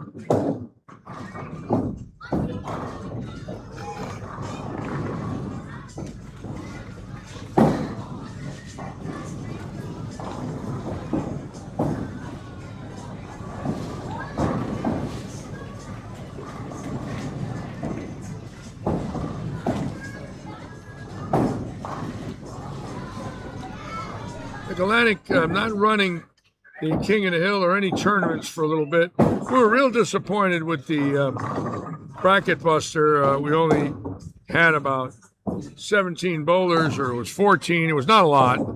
And I think after that, he's decided to regroup. And I understand. We were very disappointed. With added money, we had 500 added and only had 14 bowlers.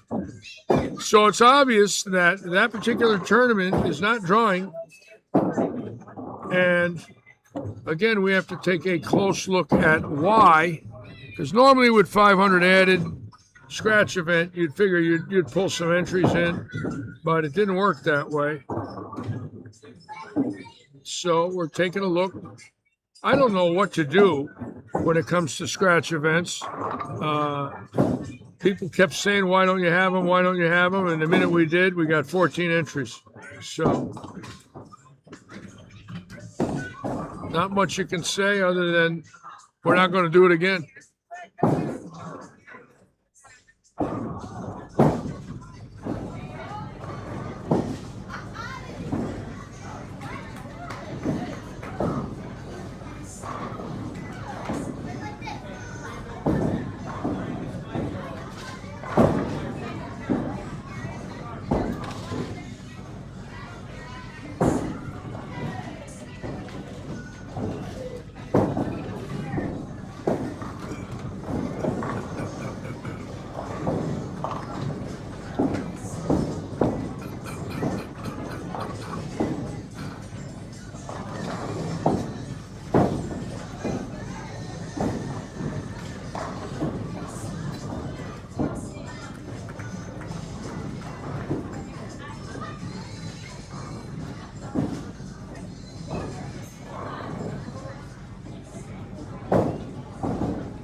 Oh boy, that was not a good shot for Eddie. So Eddie just losing balance, and now it's got a split. Now, the dude is in good shape at 444, but keep in mind the number's 425.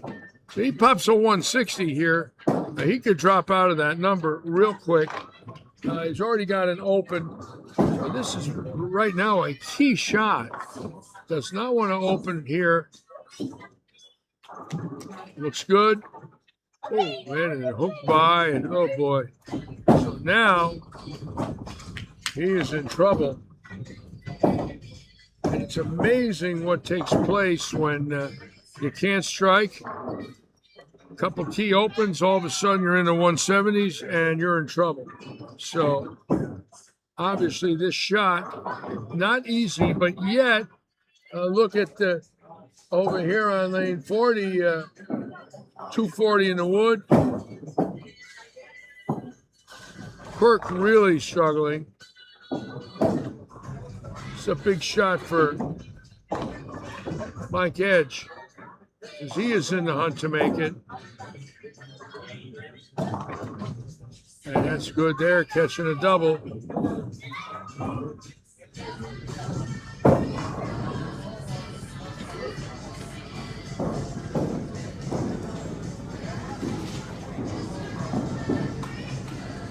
So we had 196, 210, 155, 214, 2. Got a 230 there. Somebody having a good game.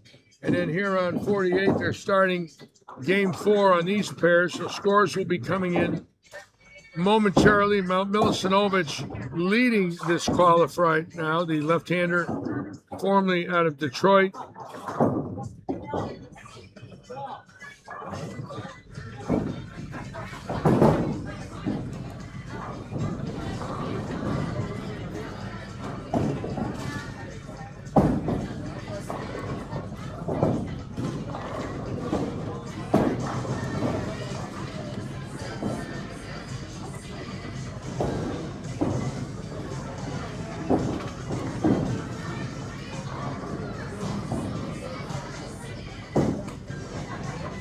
Can I name the 16 lefties that made the finals in the tournament that I won 55 years ago?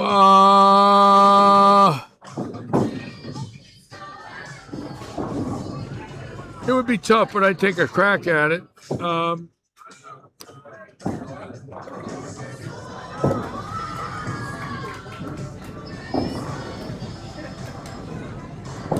I don't know if I could get them all. It could be tough. I don't know.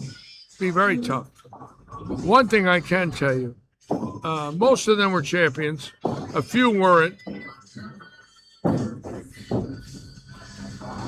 And I can tell you we were embarrassed. It was not funny. We did not like it. We did not like what we read in the newspaper and what we heard, from the touring players that were very upset about it. It was demeaning to our ability. We didn't need it to be one-sided. We just needed it to be fair. It certainly wasn't fair. Nelson Burton was the high right-hander. He was 17th. And it was just terrible. I don't think there's a pro in the world that wants to win any event where it's an umpire's mistake or conditions that favor you and not somebody else, in the same competition. I think all of us just want a fair chance, not a lopsided chance. Haven't thrown a ball in a month, Lynch.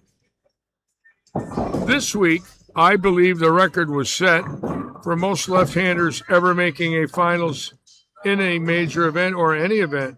Of the 64, 24 were left-handed, but I also believe there were 4 that threw backup balls that were right-handed. So 28 bowlers played the left side of the lane out of 64, almost half the field.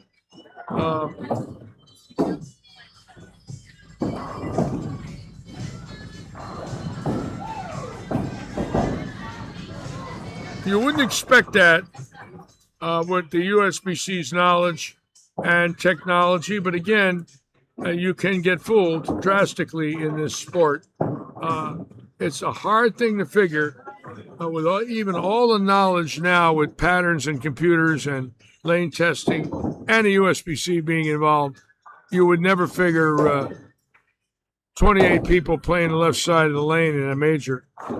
But it's, in the end, the 5 that made TV are great bowlers. The 3 lefties, Svensson, Matt Sanders, and Eric Jones are fantastic bowlers, all gifted. The 2 righties, Kroll and Tackett, obviously gifted. So the bottom line is, when you look at the TV finals, there's nobody that doesn't belong there. They're all great.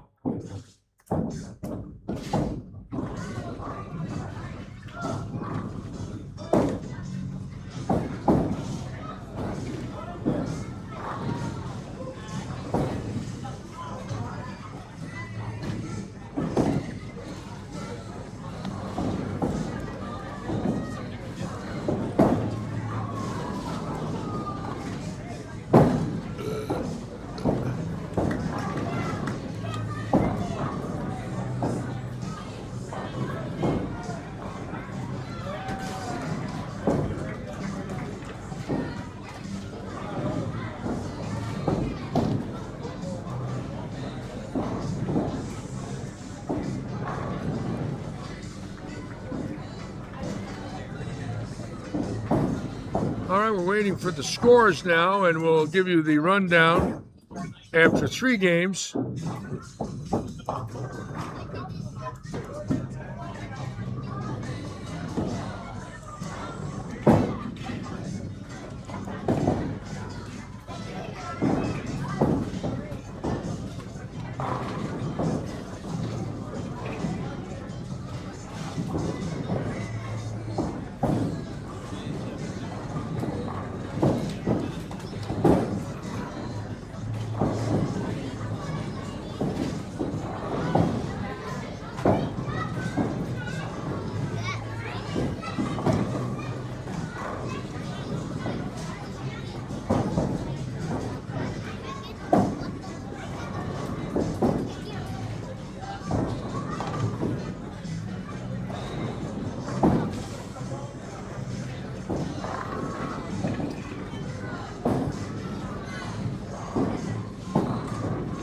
So far, I haven't heard any bad news about Rakoski's comeback. So far, his hand is holding up, which is fantastic because he was down 4 months. I guess he's continuing to bowl every weekend, and he is slowly but surely getting in shape for the senior tour.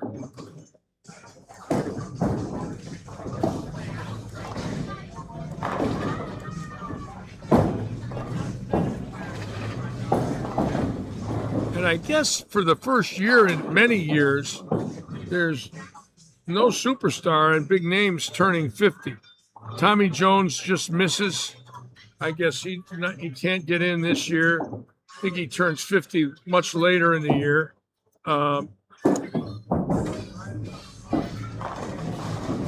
I can't think of any that were close that are, obviously legendary players other than Tommy. Of course, Bill O'Neill is still a few years away. He's going to be, obviously, if he bowls, a great addition to that tour. Iconic figure in bowling.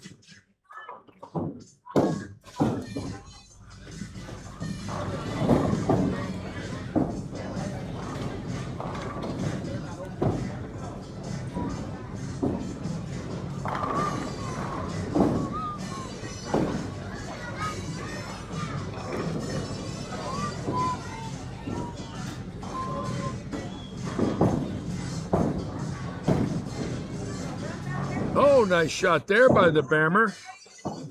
Picking up the 2-4-8-10. Beautiful shot.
Bowlers now in game 4.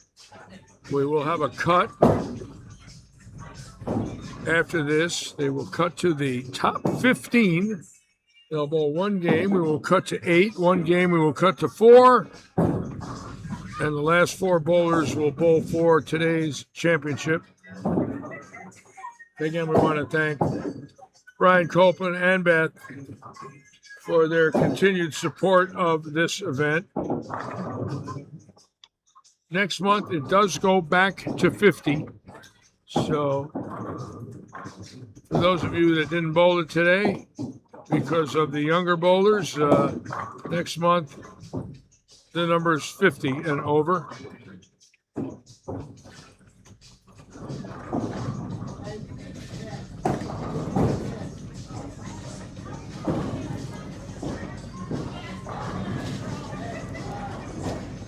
And Lee Ratchin taking the lead now at 780. Anthony Cruz, 721. Bruce Kaiser, 704. And the number is 636.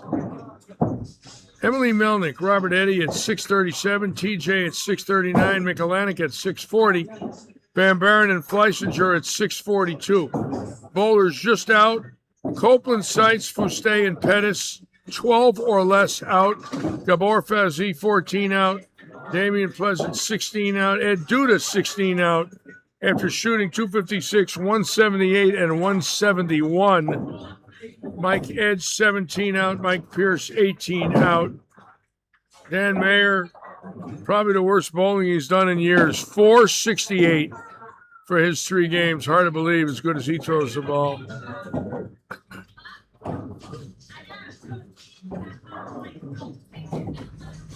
So right now, I believe 24 bowlers can make it, but only 15 will move on.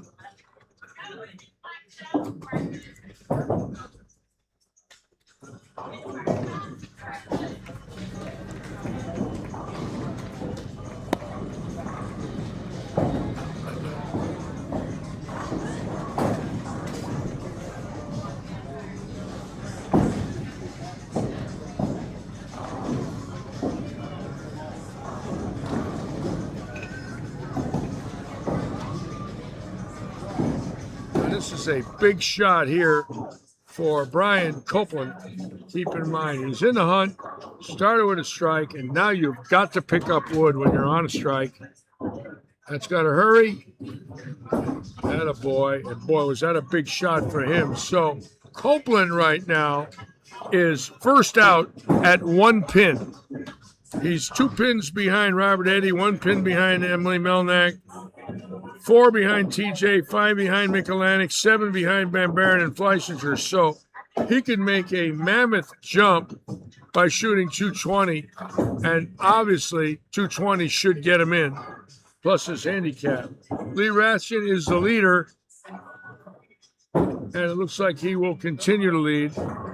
But again, all pins are dropped after this game.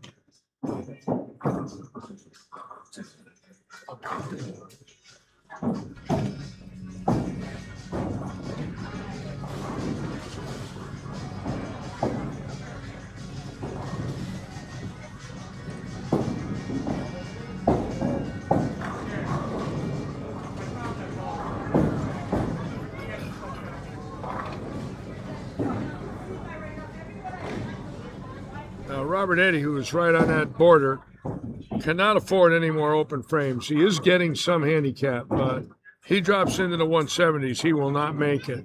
He's got to shoot at least 190, and that's what he's got to do right there. Keep it in the pocket. No mistakes. Don't miss any 1-pinners, and if you'll notice the first frame,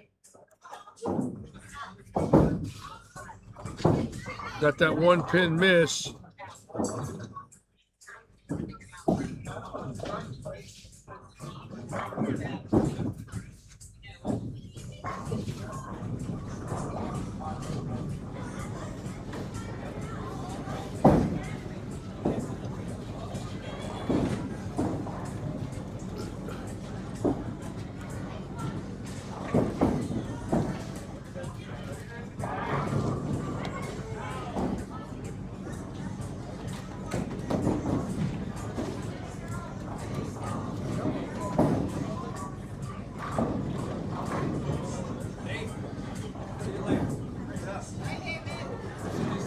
unfortunately, you know, when we run into scheduling, there's a lot of issues. The kids tour has to come first, and TV has to come first. That's automatic. Everybody knows that that's been involved with senior bowling for the last 25 years. Without TV, we have nothing. So unfortunately, with the switch from Fox to CW in its first year, I'm sure there were many scheduling issues. Finally, when the CW schedule was now, you know, cast in stone, it became evident that the senior tour would not be able to start here in Florida, and if it did, they wouldn't have the trucks. So, like, when they go to the villages in 2 weeks, the trucks are not going to be there. So that'll be a senior stop without truck services because of the national tour. Well, I can't blame anybody. In other words, we all feel terrible. You know, we didn't get wind of the fact that we were going to have an opening until February 15th. And by then it was too late. We couldn't plan it here because of our leagues, our pro-am, what we have to pay them. So it's just, they didn't do anything intentional to us. They've treated us great for 5 years. Bolero has been more than generous with us. But with that new network situation, things changed, you know, so it's part of bowling. It's happened before where we switched networks from ESPN to Fox. And there were scheduling issues when it happened.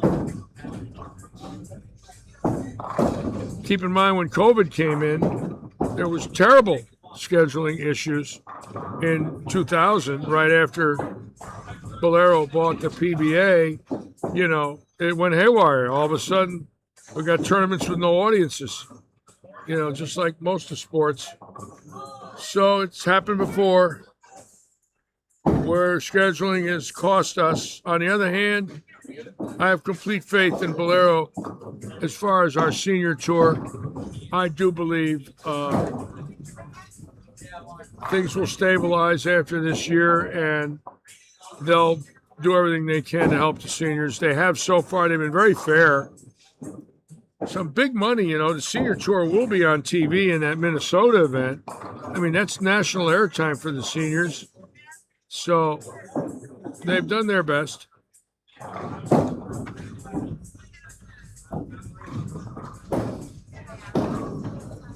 You know, people love to point the finger for the blame game. Sometimes it's not their fault, you know.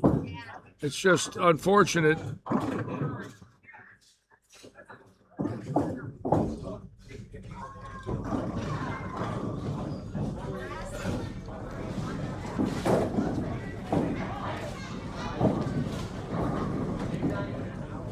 Again, Robert Eddy on the border, Melnick on the border, Copeland just out, Seitz, Fuste out, Pettis just out. This could be a major switch. If one or two people in bowl 150, two on the outside will definitely get in. There is room for somebody 25th or so to get in. If they bowl a big game and shoot 260, they will go around a lot of people.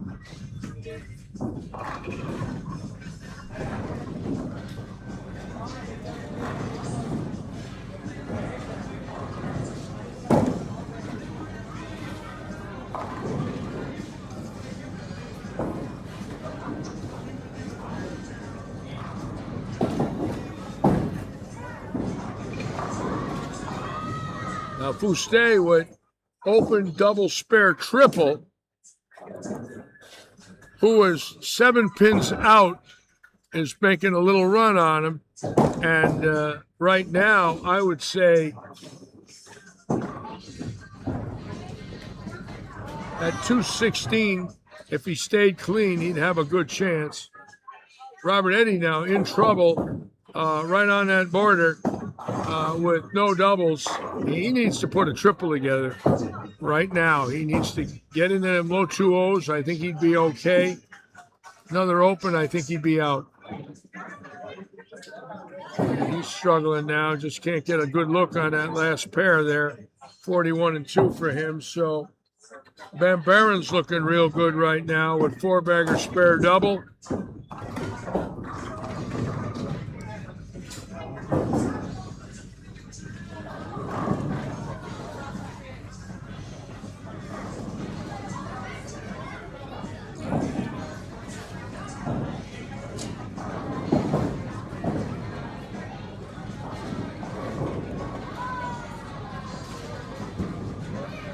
Duda started with a triple, it looks like, and he's right on the border after a couple of 170 games. Started off with 250 and has went triple spare. Duda, who goes 250.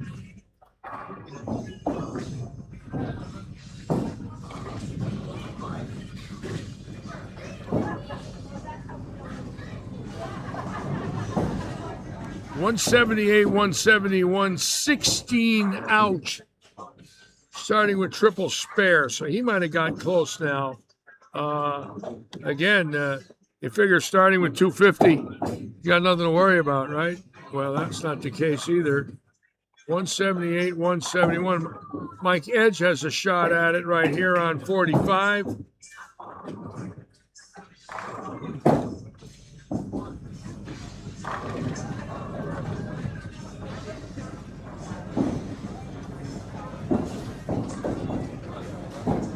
Ryan Copeland in a lot of trouble, and now he needs to get a triple with 5 frames to go, or he will miss. So, and Fuste carrying that late 10.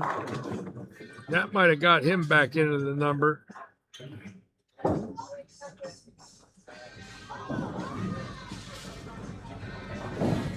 Now, Emily, with a ton of handicap, obviously, games of 113, 123, and 130. But right now, 34 in the fourth. And she needs to shoot 130. She needs to get some spares. Look at those 9-pin misses and 8-pin misses. All good balls on the first ball, 2 8s, 3 9s, and no spares. So her spare game's just killing her right now.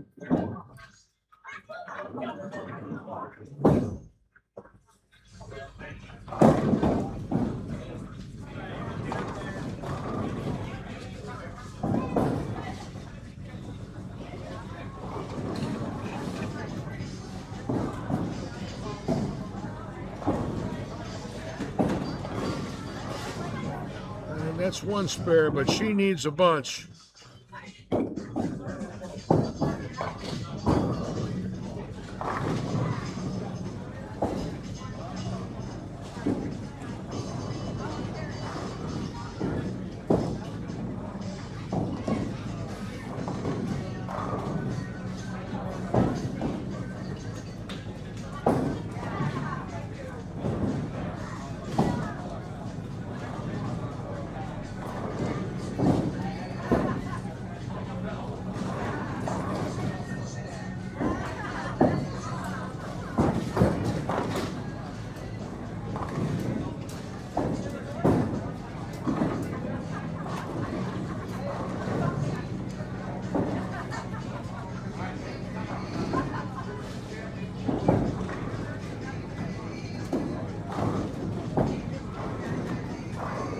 She's got to make this one. She's keeping the ball really good on her first balls. If you'll notice, all good counts, right?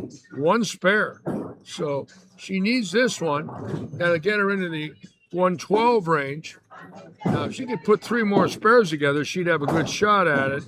But she can't miss these makeables. She's going to run out of time. That's got to hurry up. It's really got to move. And look at Pam Stewart with a 6-bagger, so she's just locked herself in. Boy, that's a big game at the right time. Look at this.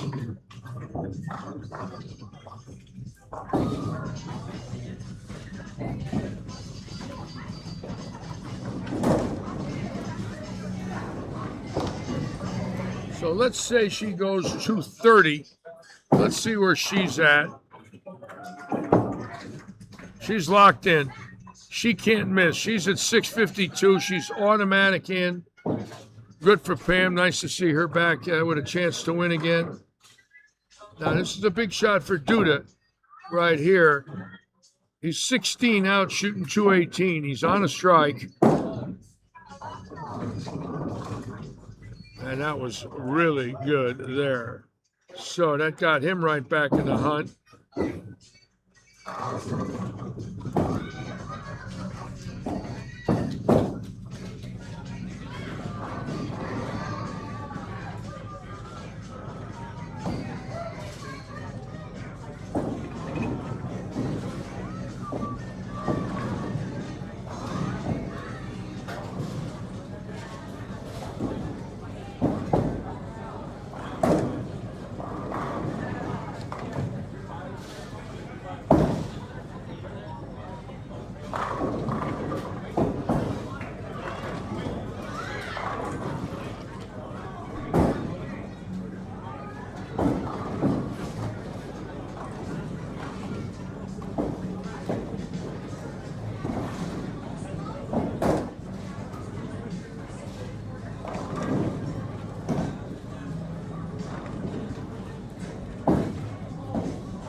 All right, so somebody's got 7 in a row here, right behind Robert Eddy, and this is the shot of the day for him. He needs to get a triple now.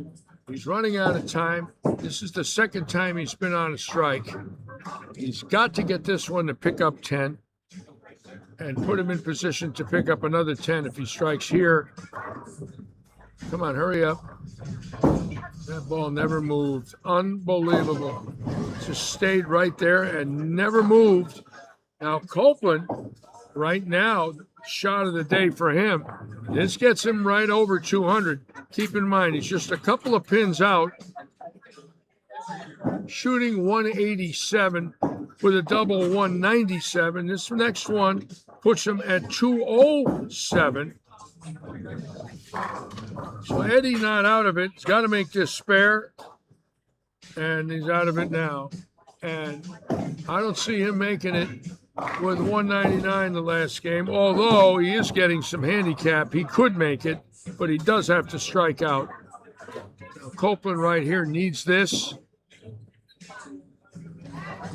And he beaked it. And he's got to make it. So right now these guys are running out of time. And of course the great Robert Hilton on 7 in a row. Nothing new.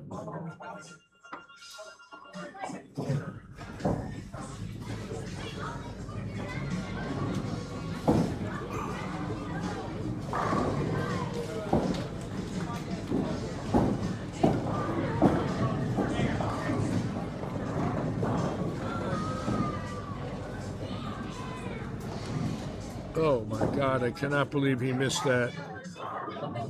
Unbelievable. Makeable like that, just a spare shooting. It's disastrous for several of these people. Hate seeing it. I know how much they want to make it. Robert is not happy.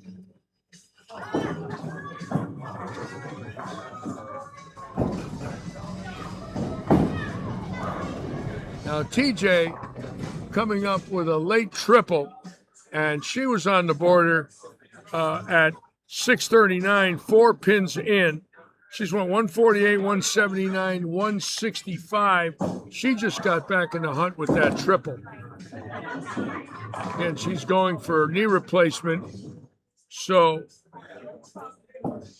today will be the last time she slides on that left knee in her life. It's the slide foot, and the knee is going bye-bye. So I'm sure she'd like to make a finals before she says goodbye to her knee.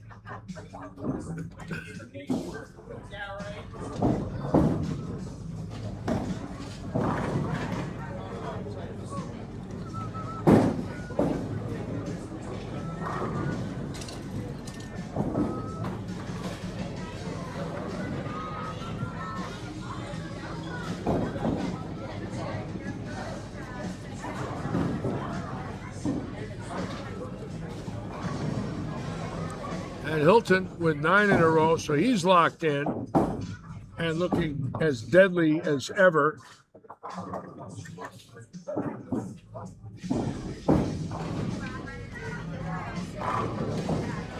Emily, I don't think now with 77 she can make it.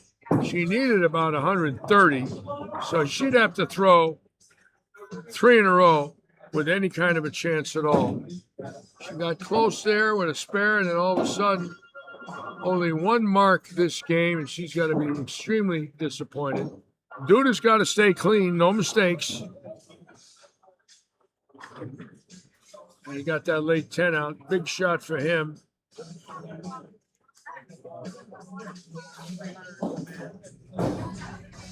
Now, Robert's only chance is to double and hope.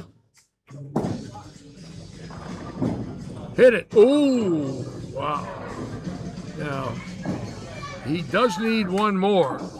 Now, I'm not going to say he's out of it. He's definitely on the border. But this strike here could be the one to make or miss. And TJ finishing pretty big with 190. I believe that's enough for her to get in. Her best game of the day. But now Robert has to strike here. He tripped the 4 into the 9. It's going to be real interesting to see if he a little more speed, stands in the same place, throws it the same way. What's he going to do?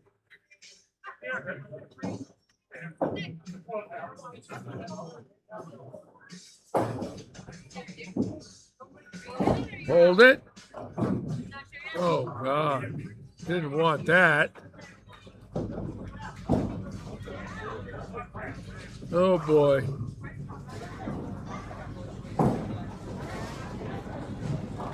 All right, so now the scores will be coming in.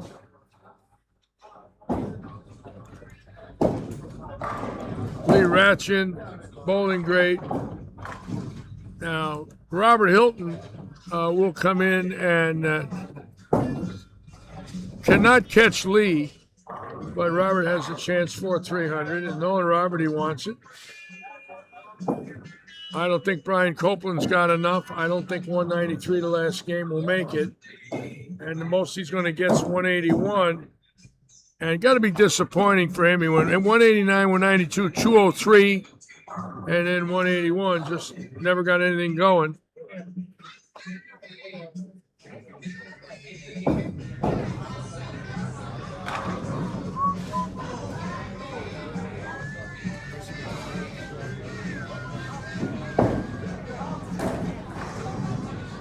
Oh, Robert Hilton now with 10.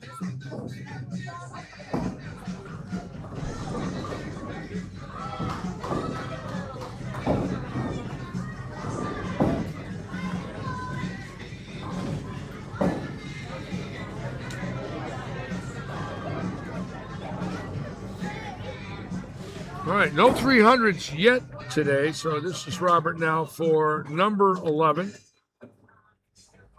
Obviously, coming off a great year, being inducted into the Hall of Fame last October. It's got to hurry. And he'll settle for 289.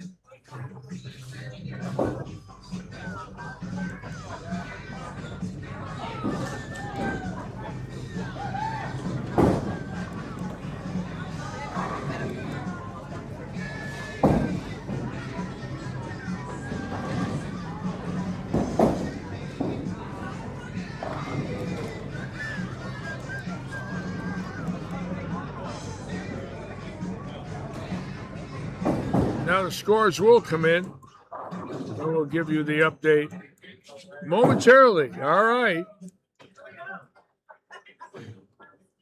Gonna wait for the tabulation, and we'll see who made the cut, who just missed. Again, it's close.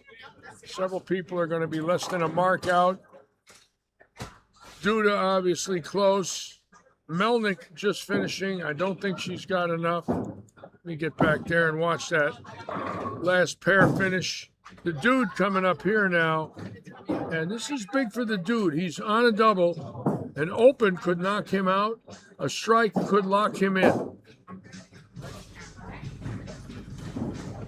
Whoops, that's out the window. Oh, God, no. Oh, did he catch a break from heaven there? Oh, my God. Did you see that? I mean, that was a split all the way, and all of a sudden the pin wraps around the pin deck and rolls to it. So now if he goes 35, I believe he's got enough. He was 16 out, so he's got to go around 1, 2, 3, 4, 5, 6 bowlers. We know he went around Copeland. He did not go around Fuste. He did go around Pettis. He's going to go around Melnick, Robert Eddy, and TJ. I think he's going to sneak in with 230. Needs a good count. Don't make any mistakes here and get a 5 count. And that's a nice way to finish. And now we'll wait and see what goes on here when these scores come in.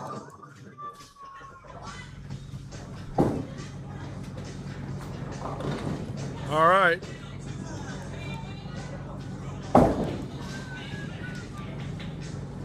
And Luke is now waiting for the remainder. I believe Melnick went out. I believe Eddie went out. I don't know about Michalanic. I don't know about Van Baron is in. I don't know about Fleissinger. Pam Stewart's in. But there are some big changes down at the bottom. And we'll know a little more.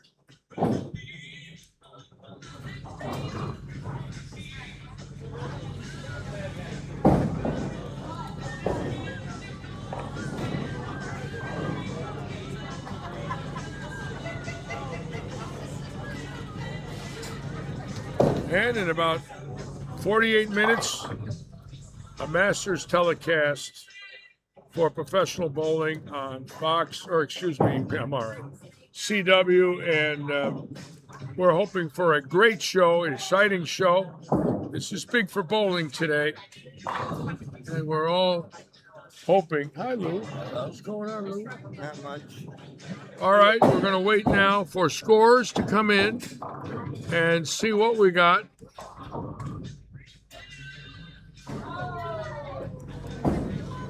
Nothing yet.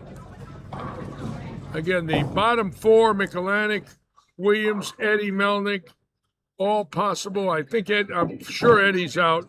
I'm sure Melnick is out. The question is, who went in? It looks like Fuste and Duda might have went in. We don't know. And there it is.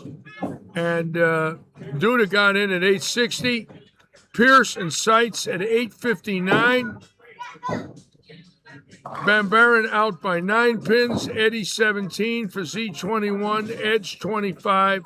Copeland 27.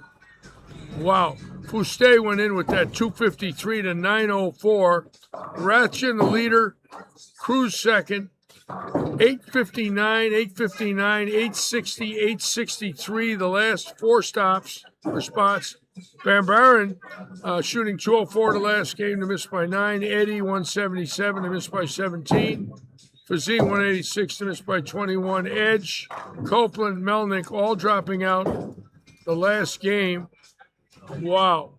Very low scores in the last game. They dropped off tremendously. Ed Duda with 235 and Julio Fuste at 253 were the highest games that last game.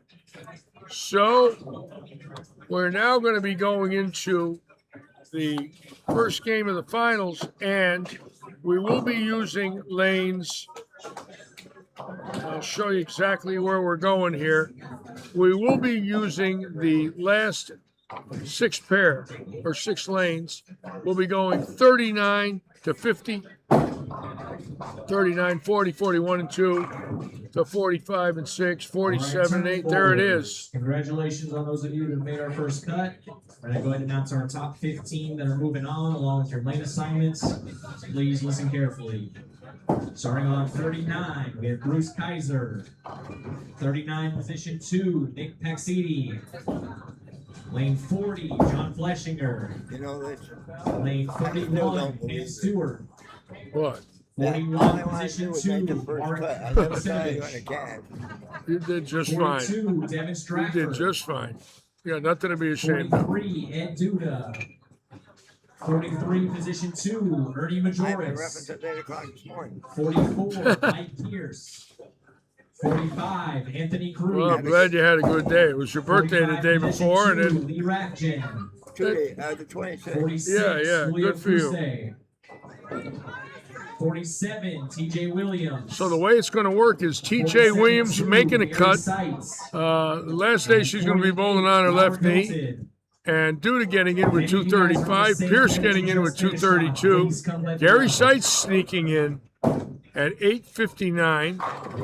So interesting how that last game, Van Buren went out with 204 to miss by 9. Eddie, our owner, just never bowled well today. 190, 194, 169, 177, nothing. Fazee, got close, but with a high game of 199 was not enough.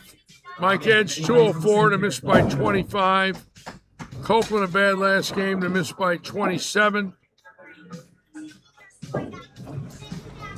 Last spot, Dan Mayer, probably the worst he's bowled in years, 626 for 4 games.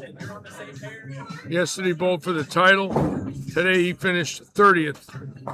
You just don't know from day to day anymore. They change the lanes and anything can happen.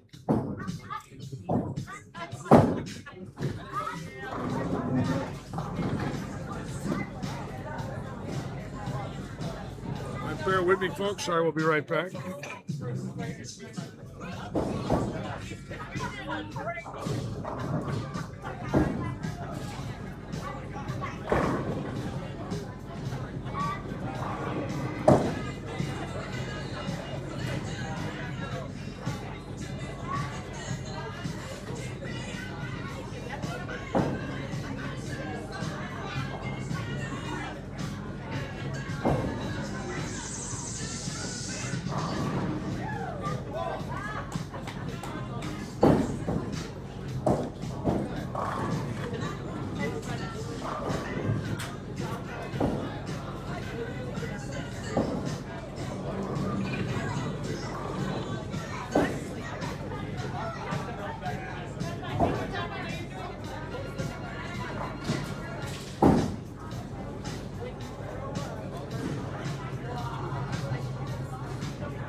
Okay, 3 games to go, and we'll be calling it another weekend here at Lightning. Again, it's been, for me, as usual, an honor to be with all of you.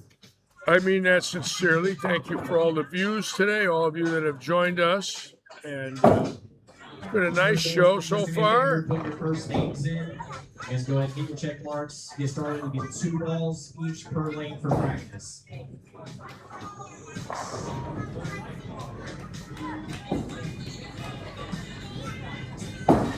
Well, Beth, Brian struggled today. I feel terrible for Brian because I really thought today he would do well.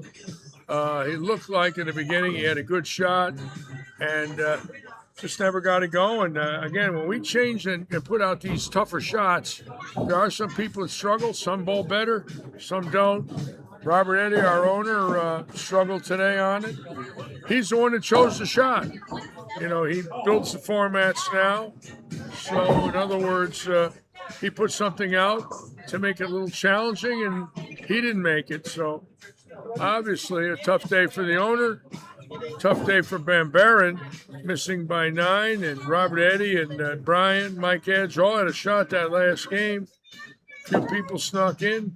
TJ snuck in. Fleissinger snuck in.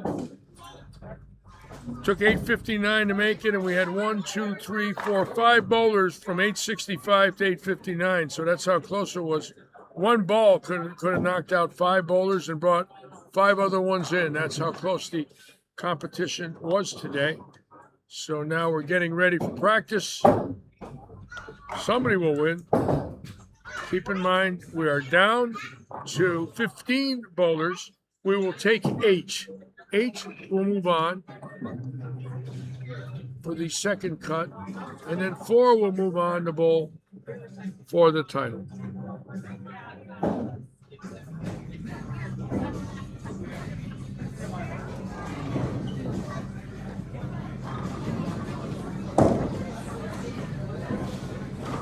Now, interestingly, when we think of the 40-year-olds that we were concerned about, some of us, that maybe they would dominate. Obviously, Lee Ratchin is 49, so he was able to get in today and lead it.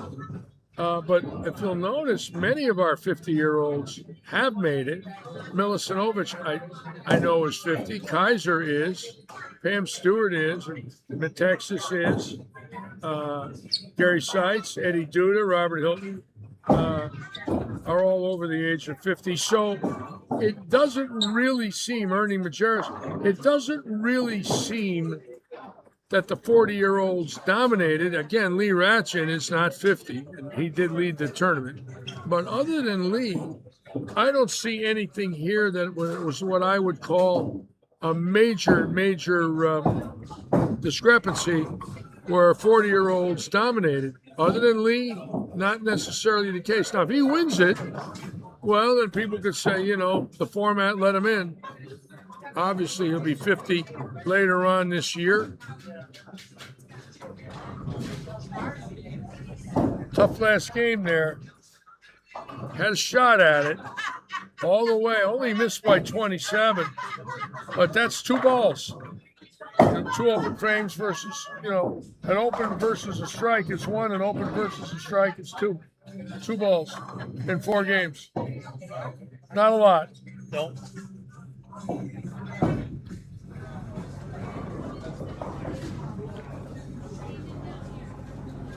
I'm trying to think under the age of 40 in our top 15. I don't think Julio Fuste is 50. I have to find out. I don't think Devon Stafford is 50. And I don't know about Mike Pierce. He might not be 50. It looks like of the 50-year-olds, of the 15, 12 were over the age of 50. And Ratchin under, Pierce under, I think Devon Stafford definitely under. After that, it looks like all the bowlers were over the age of 50, which is a little surprising because a lot of us felt 40. So, of course, Lee Ratchin is 49. I think he'll be 50 in August. So, actually, he was not eligible with this format change until it changed. So, here we go. It's practice time. Again, it will be 50 and over next month. You still have that thumb drive? I had forgotten it was in my wallet since I put it in my wallet. The reason I ask is because Robert asked for if I had the logo, and he was going to put it on his computer. I'll tell him to give it back to you. No, you keep it because I'll lose it. If you give it to me, it's gone. I'm giving it to Robert. Let him lose it. All right.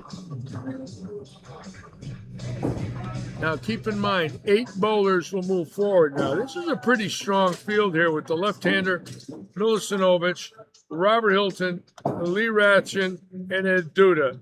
There's 4 guys right there that can flat and light them up. So even though we've got 15, obviously they are the favorites, and Anthony Cruz on lane 45, obviously a favorite. These are people that can shoot 250, 260 without handicap. So they're always a favorite simply because of their skill level. On the other hand, you get somebody like Devon or TJ, they shoot 200, they're going to make it. They're getting a lot of wood. TJ right now getting ready for her first shot. So is Pam Stewart. Lou, you going to bowl today? No. Just came to hang out? Yeah. Come to relax amongst friends. Now I still have, you know, you can put the AC up to 81. Still have no water.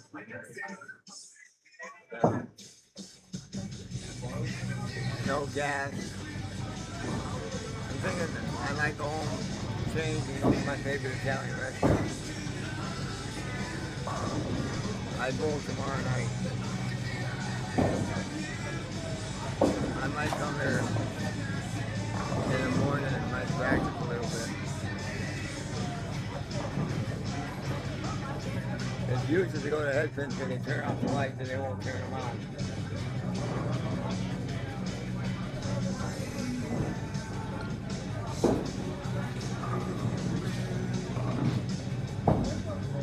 Well, I made up my mind next season I'm going to bowl here in LA if I can get in. If I can find a team.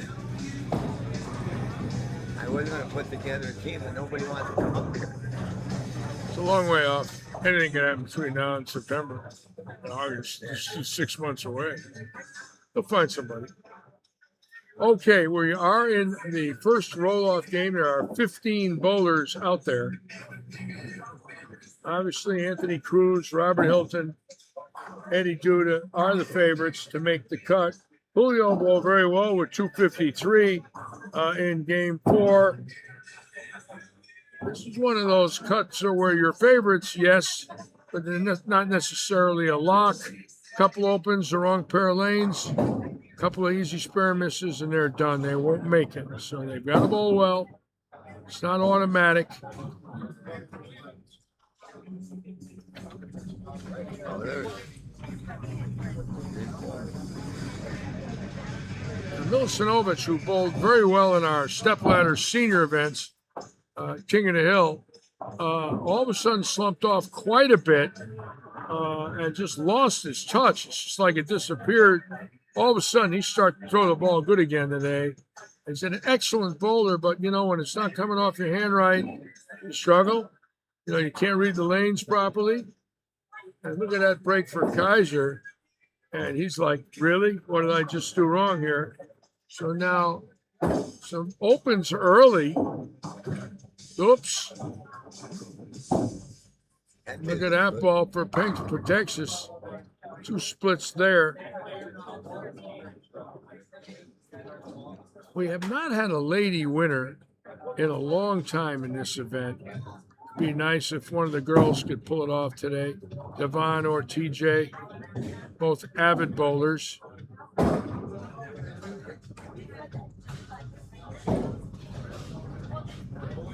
See, the advantage for a lady is just to make the cut. You don't have to beat but half the field. Obviously, for the lower average ladies like TJ and Devon, Pam could win this tournament. I believe she has won it. It's been a while, but when she gets locked in, she can strike. Could be interesting for Pam because she's throwing it really good today. I'm bowling. What you doing here? Oh, you ready? Bowling Monday? Nice to see you, Harry. Well, yeah. Take care. And sights again. Those are the mistakes you can't make in a one-game match. You just cannot throw away the 10-pin. You've been leaving him your whole life. You know, he's 75 years old. He's probably left 100,000 10-pins. And then you start missing them. It's just not something you can do in a one-gamer. I hope it doesn't haunt him.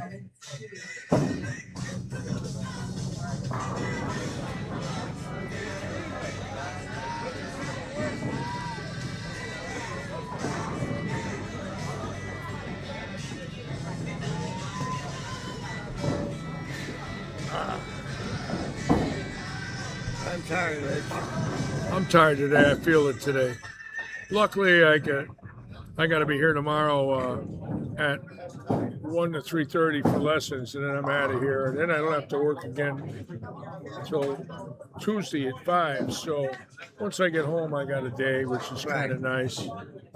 Then I got lessons Wednesday, but I got to be here but I don't have any Thursday and Friday. And if I didn't have to work Saturday, I could leave here Wednesday night and not have to show up till the next Tuesday night Oh, wow. because we don't have anything going on next Sunday. Yeah, well, that's Easter Sunday, right? Boy, what a bonus it would be to have Saturday off, but I Yeah, can't do it. I can't call in sick. That ain't gonna work. You know, so convenient. All right. Let's do it, dude.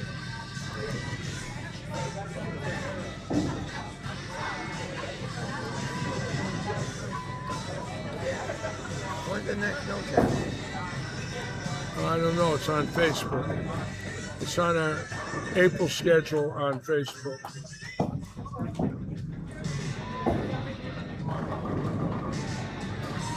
How do you know I was here?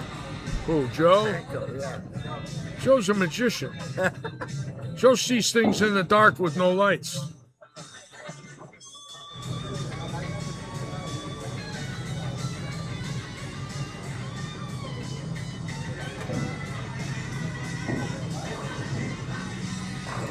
I got home, I got on Facebook, I didn't believe. I got a few congratulations. Okay, let's check the scores close up here now. This pair here, no opens. And if you'll notice, a couple spares, couple doubles here for Nice ball. Tony. And now here's the deal. He's on a double. Not getting hardly any wood. This is a big shot right here. Really good. Look at this. Nope. Excellent shot. Excellent. Now Julio in trouble. And he's going to dig a hole right now at shooting a low 170. Ernie Majerus now one of our handicapped seniors, and he can bowl in his 70s. He's my age, and he still throws it pretty good.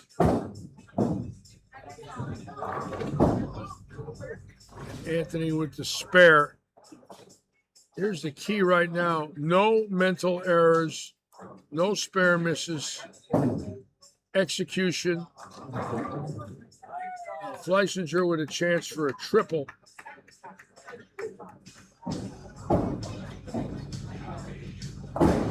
There. Oh.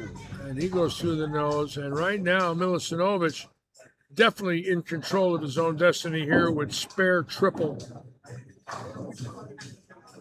Majerus missing drastically. Again, spare shooting. He's either going to win it for you or lose it for you, depending on what you do. Milisinovic with spare and 4. So he's looking tough right now.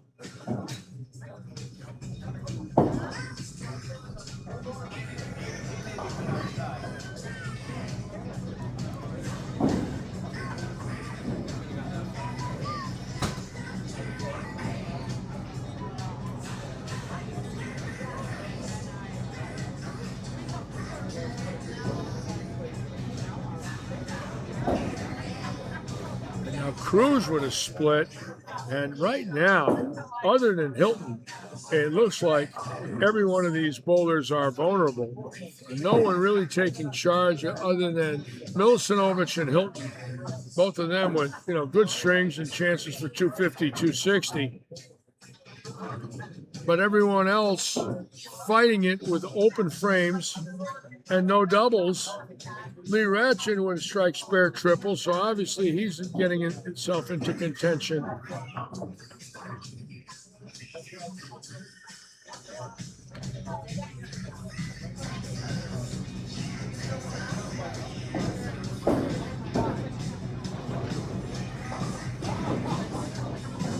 Keep in mind, 8 bowlers will move on.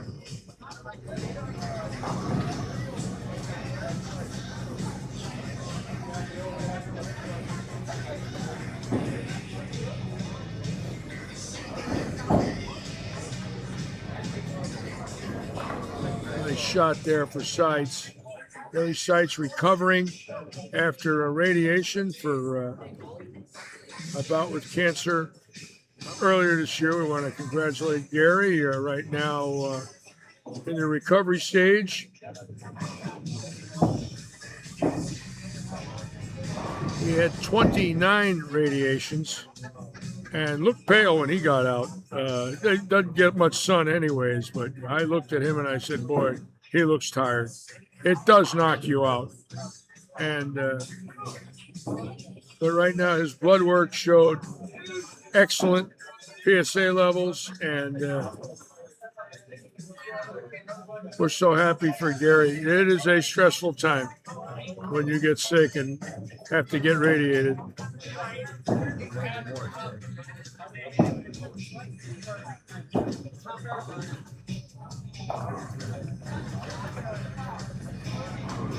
Now, Robert Hilton went 289 last game, starting with the first 6 this game. So obviously Hilton, the favorite, to run the gamut here and win it all.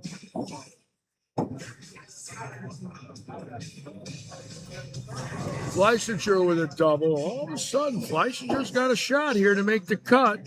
He has not been a factor in recent events, but he's certainly capable. He had 750 in league a few weeks ago, won an Audi for a 2-day usage, so he can strike.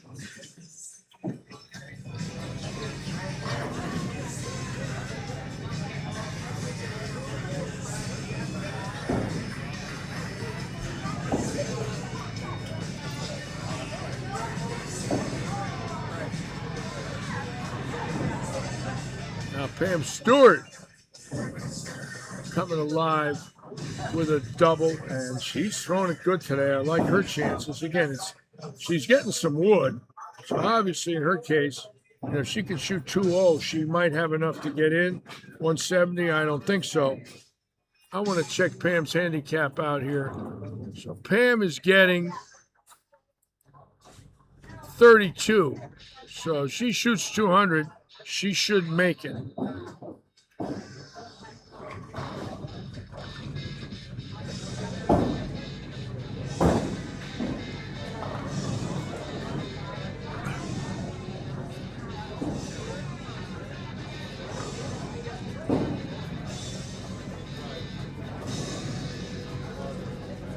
Oh.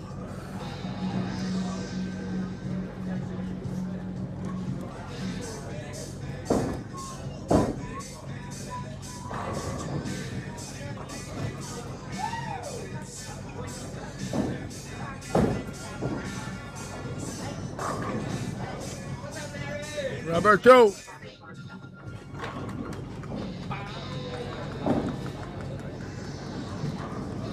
Oh, and Hilton with a ringing 10. So Hilton, in Hilton's case, just got to mark out. He's not getting any handicap. But at 249, without any more doubles, just strike sparing out, he will make it.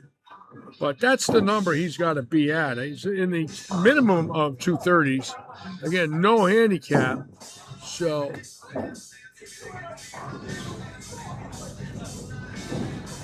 now Fleissinger is definitely going to get in with a strike here. He's getting a lot of wood.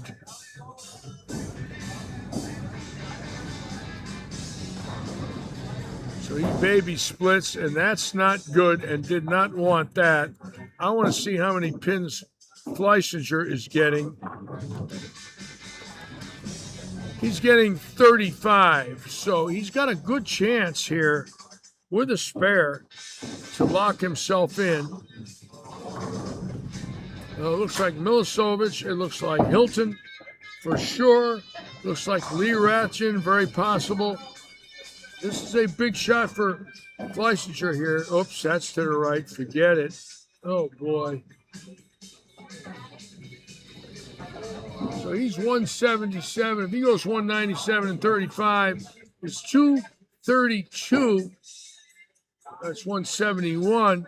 And 191 would be 222, 223. He might be on the border. He needs a little help. That could have knocked him out. Kaiser now coming back with a 5-bagger. Scores look like they are elevating. Pam Stewart, a big shot for her, getting 35. I still think she needs this one to lock in, because it looks like Milicevic and Hilton automatically 2 of the 8. Hilton, Kaiser could be the 3rd.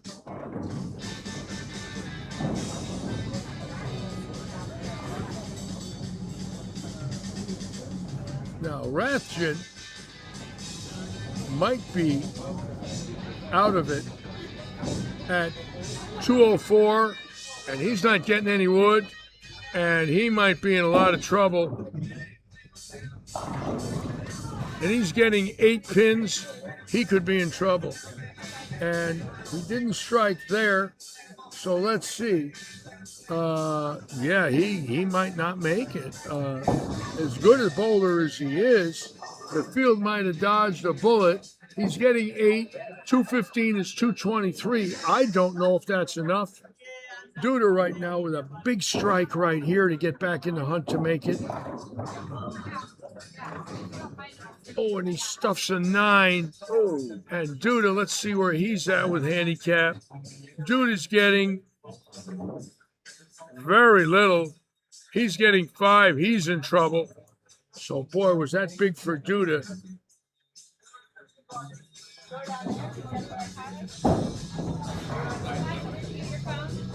So this is going to go down to the wire. Right now, it looks like the only 2 that are locked in are Milicinovich and Hilton. Now, Cruz, he'll go 214, and his handicap is 14. So he's got 228. I don't know. If he does make it, he'll be on the bottom of it, 7th or 8th. Looks like Milicinovich and definitely Hilton are locks. Looks like Kaiser with a very good chance in the 220s. Kaiser's handicap is 17, 245. Right now, Kaiser's definitely in. That's 3. But boy, after that, it is a crapshoot. It's anybody after that.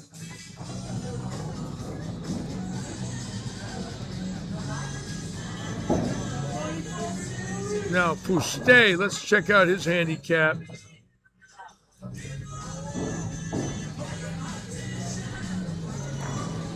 He's getting 22, and he's shooting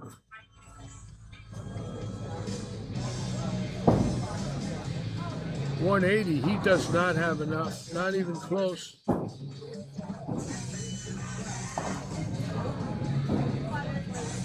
And that open there just knocked Rathjen out.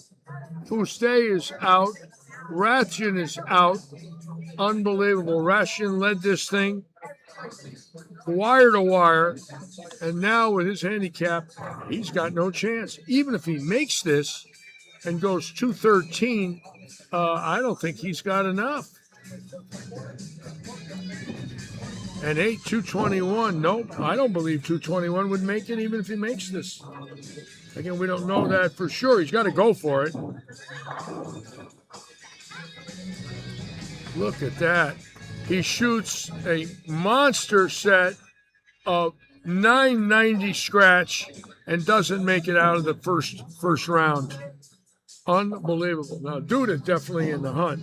He cannot make any mistakes. He's at a 208 pace. I believe he needs at least a double, maybe a triple.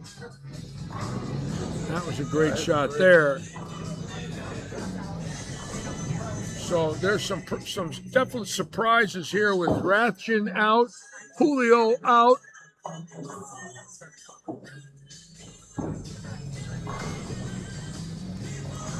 This goes to show you there's no gimmies in this thing. You can bowl great 4 games, all of a sudden you shoot 2-0, you're done. Tell me about it. Milicinovich is going to shoot 290. He'll be locked. Hilton's in. So those 2 right now look great. And there it is.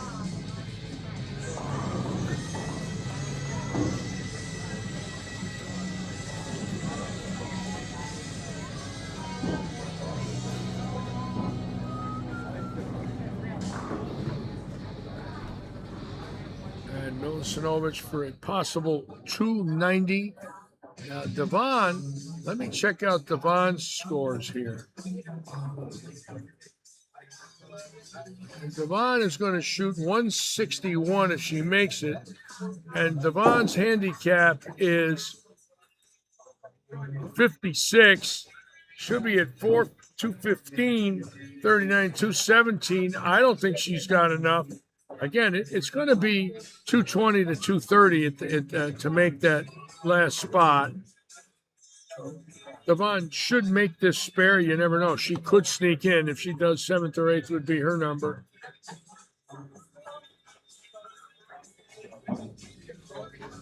Hold it. And a girl, Devon. Now he's got to fill it big. Kaiser will make it at 228 and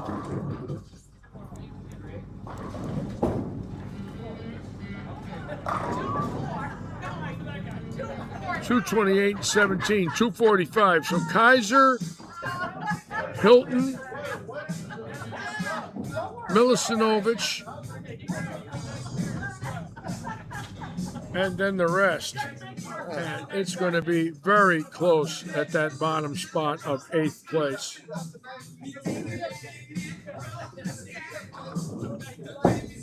And Kaiser's in, even though he's put Brooklyn.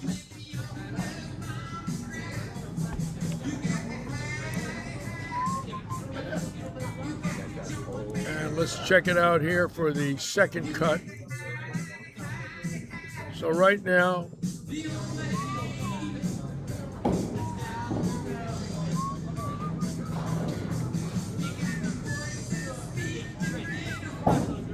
so Robert Hilton at 248, Fleisinger at 232, Cruz 228.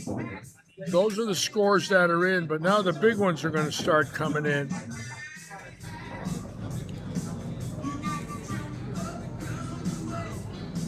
Eight bowlers, right now that number is sights, and it's going to go up tremendously.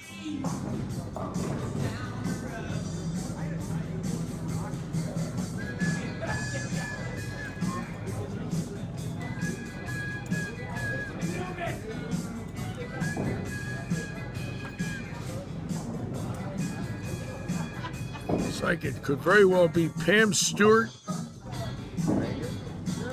I don't think Fustay's got enough, but he might have snuck in at 211. I don't see that's even possible. That is not possible. So we're still waiting. 6 more scores to come in to get to 15.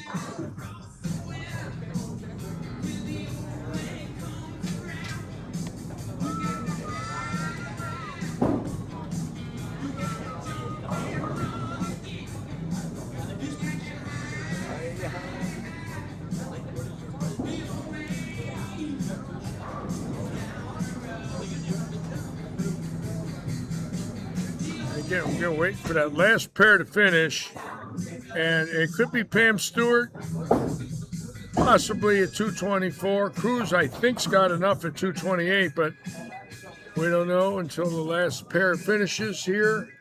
As soon as they do, we'll give you the update.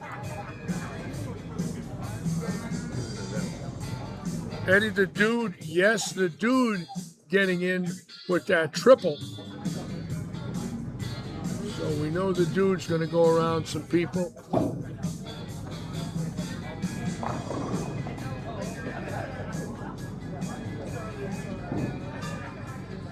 Come on, Eddie.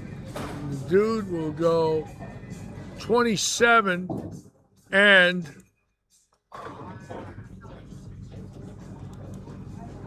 5. He'll go to 32. Boy, that's going to be close for the Dude. Ooh, Very close for the Dude.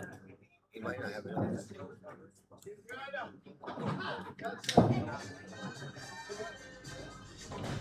So he goes 32. He does go around Stewart and Cruz, and that was big. So I do think the Dude has enough at 232, tying John Fleisinger for second place.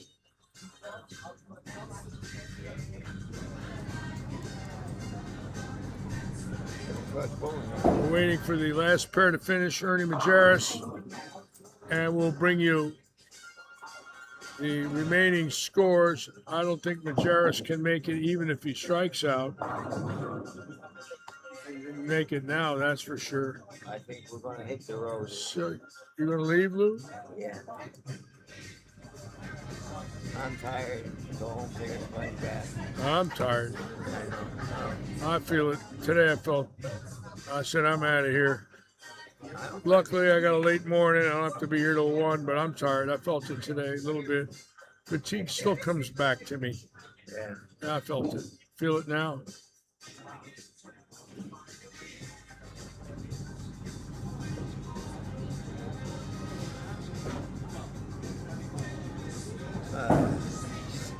Gotta go deposit the check.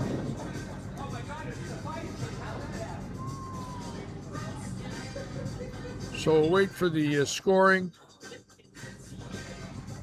Again, we do feel that Dude is in, Fleisinger and Hilton, and Milicinovich. That's 4 at 232 or higher. I do think that Cruz at 228, Stewart at 224 are going to be right there. And we're going to wait for that final cut to come in. And now, Milicinovich, Hilton, Kaiser, Fleisinger at 32, Cruz at 28, Stewart at 24, Devon at 14, and we're waiting for that last pair, which is going to knock out Julio at 211 and possibly Devon.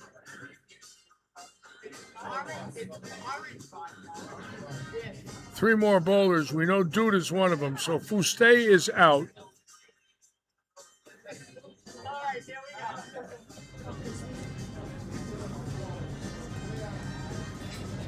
And there it is. Devon Stafford at 214, Pam Stewart 224, Cruz 228, Duda 32, Fleisinger 32, Kaiser 45, Hilton 48, Milicinovich 89. Missing by 3, Fuste, 4, Rathjen, who led it, 10, Majerus, who did need a double in a 10th to make it, leaving at 7 pins. So Majerus got close.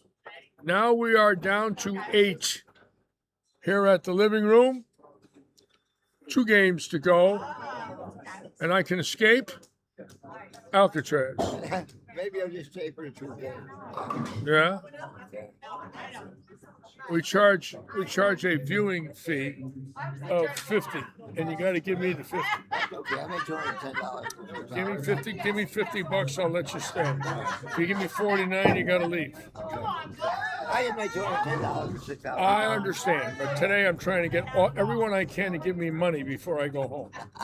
And being that you're here, you may as well fess up. Okay, Thank you very much. no problem. I just made 50 for doing nothing, talking to Lou Rinaldi. Perfect. All right, again, let's take a peek. And there it is, 89-48. The last number, Devon at 214. So we will now go to the second round here at Robert Eddy's living room. All right, turning forwards, we are ready to get moving on to our next round, our cut of 8. In this round, our top 4 will be moving on, and our 5th place will be cashing out. We'll announce our top 8 along with your lane positions, so please listen carefully. Starting on 43, we have Devin Strafford. 44, Anthony Cruz. 45, Ed Duda. 46, Pam Stewart. 47, John Fleisinger. 48, Robert Hilton. 49, Bruce Kaiser. And 50, Mark Milicinovich. All right, here we go. We're going to go right into competition. And if any of you guys happen to be on the pair that you just finished on, please come let me know.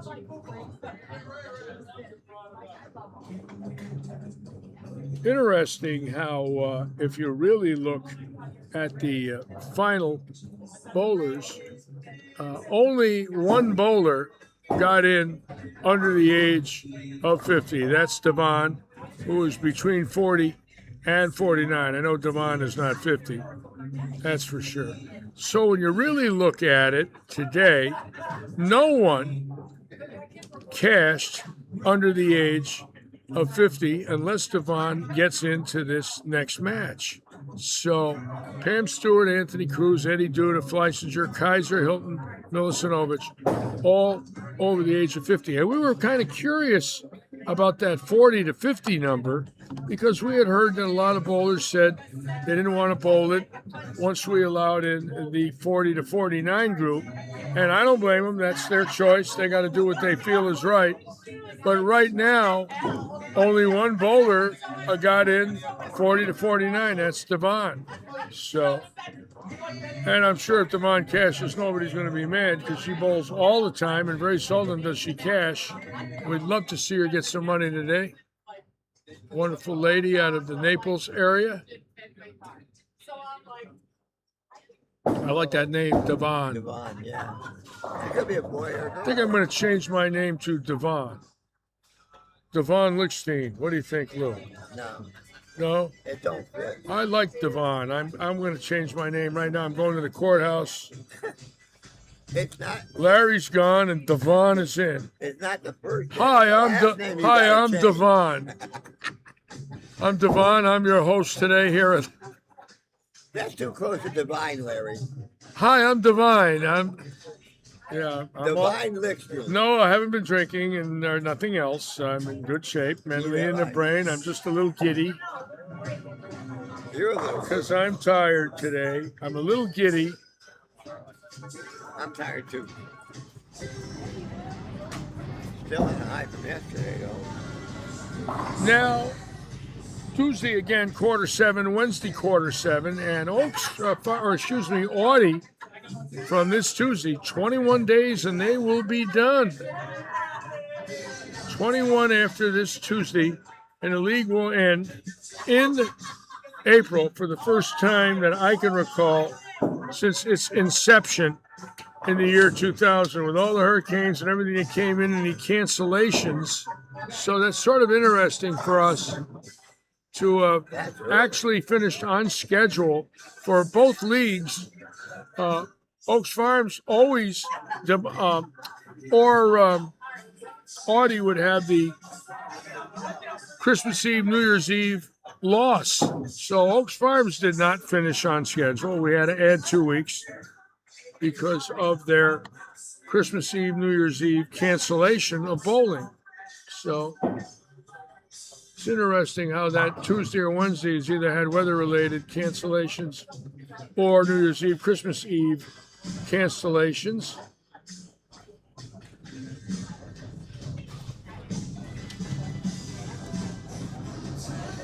And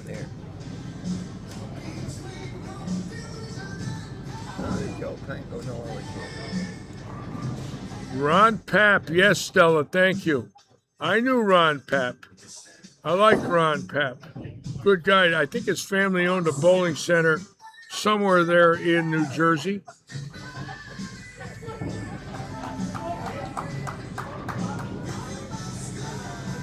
Stella getting all the names from 29 years ago in the Masters. How about that, huh?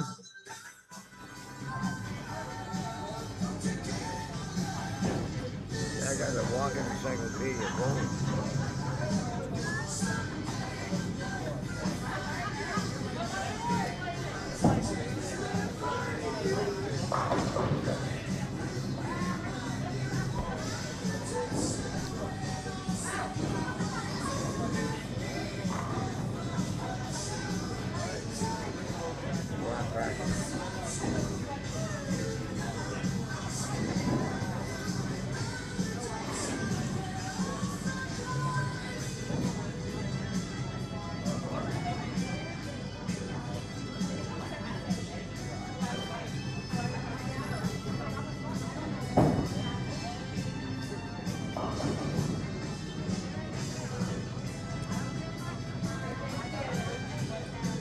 And it looks like that show is starting right now on the CW network.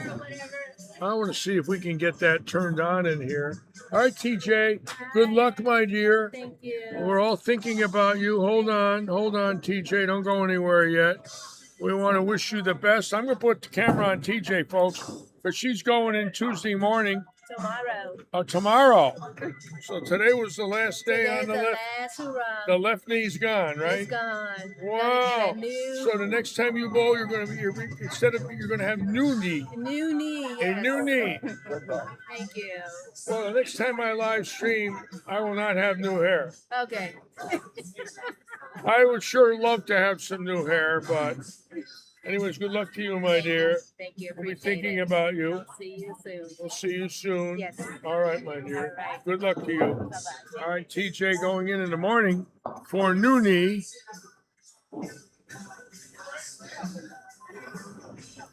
Now, when I look at the Masters starting right now on CW, here it is. It's coming on. I'm excited. I've not been able to watch any shows because I haven't been home but one Sunday where I did watch.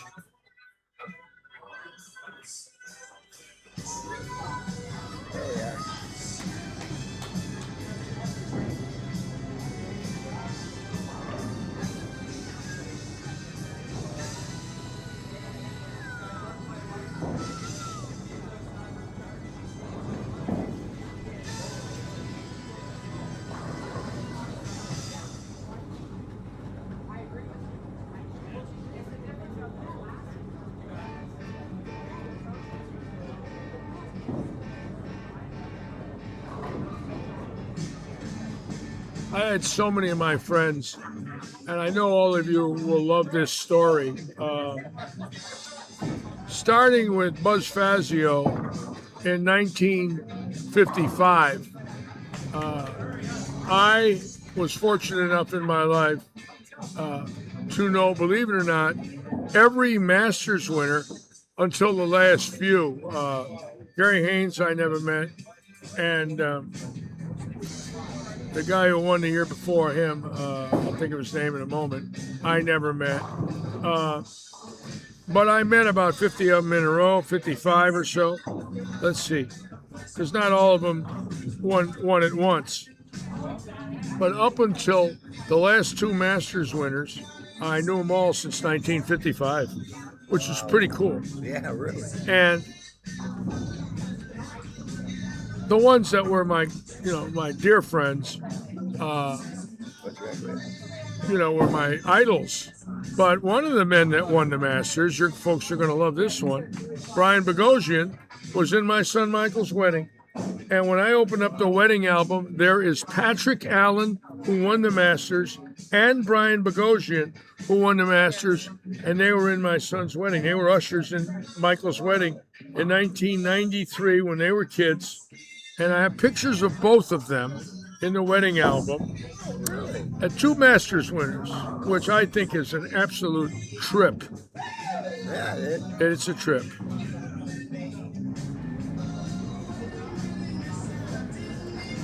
Sit there. I don't think I met Jason Queen. Now that I think about it, I don't believe I met him. And the fellow in 2009, that one that I never met. So there's more than two. I just realized there's several in there that I did not meet. Don't know if I met Brett Sterling or Brett Wolf. I don't know. I might have met Brett Wolf.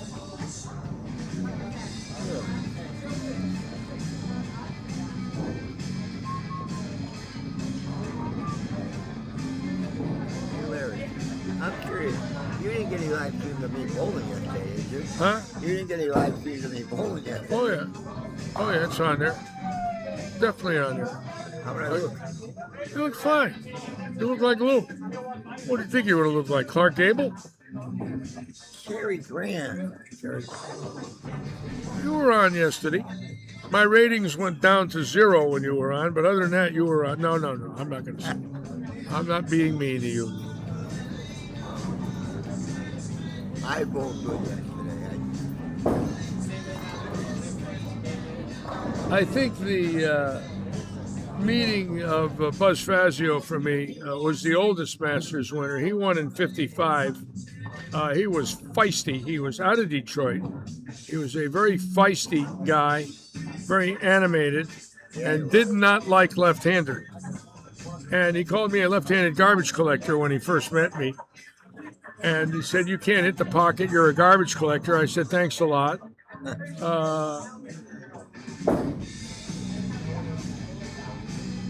Tontis was fantastic out of Hammond, Indiana, and then later Tucson, Arizona. They called him Pete the Greek because he was born in Athens, Greece, came to this country as a young man, and lived in Hammond. Was our host at Golden Pin in Tucson for many years.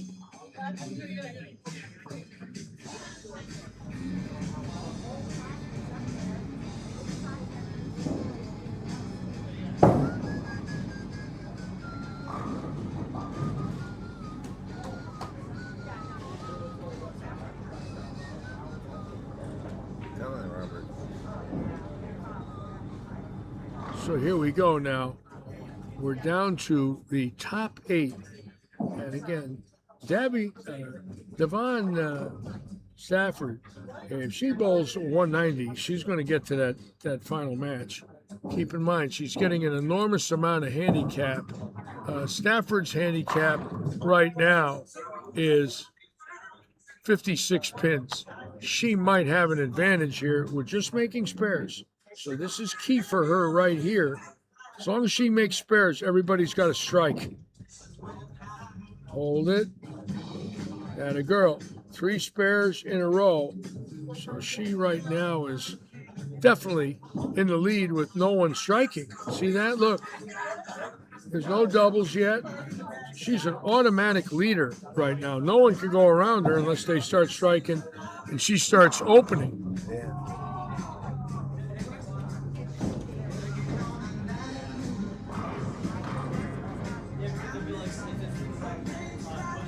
All right. I'm going to say something. Drive my boat back to Naples, pick up some supper.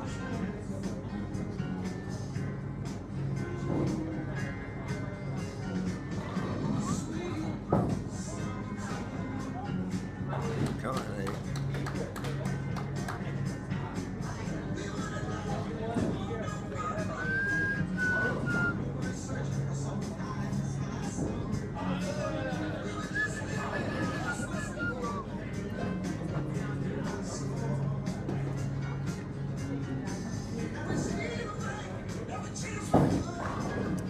Okay, let's. I'll see you maybe tomorrow. All right, see you. Drive safe. Good to see you. Thank you. All right, so here we go. We're down to 8. No one doubling yet. And that is so unbelievable considering where we were in game 1. There's 2 doubles. Milicinovich, it looks like. So Devon Stafford can get up here and just spare and pick up wood on the field.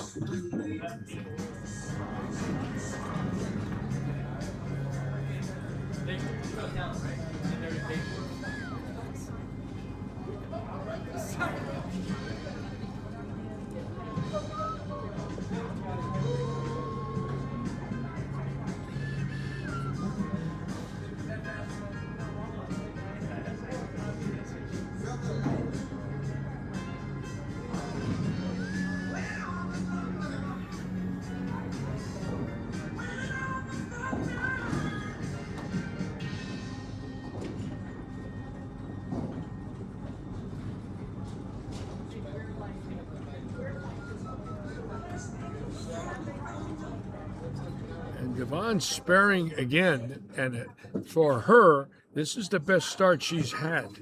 Okay, and right now, with 56 pins, she shoots 190. She's locked in to that top 4 because no one is doing anything. Look at the scores.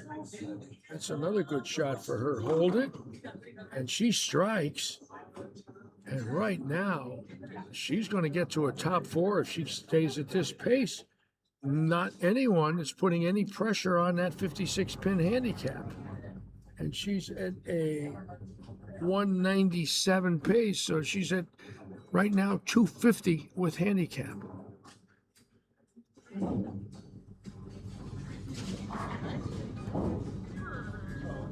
Now Kaiser coming in with a double. And Stewart now with a double. Milicinovich can get a double here and definitely make some headway. And all of a sudden, everybody's striking.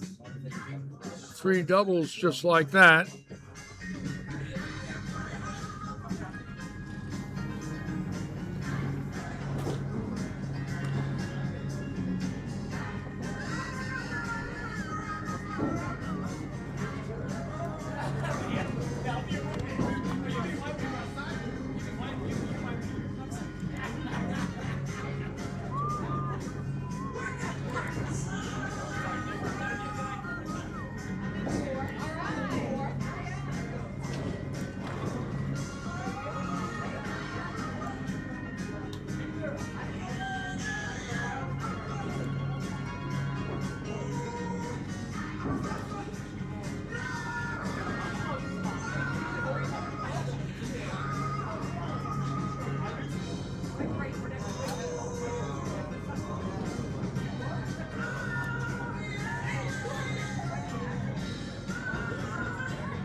So Bruce now, Kaiser with 16 to third and a triple. So he's now challenging that lead that Devon has.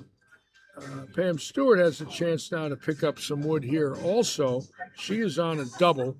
So there are some bowlers, obviously, that can put a move to get to that top 4. Now they've got to take advantage.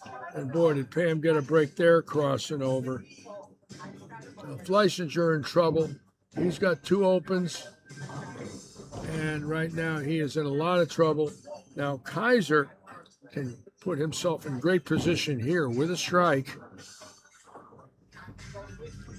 And he walls a 10-pin.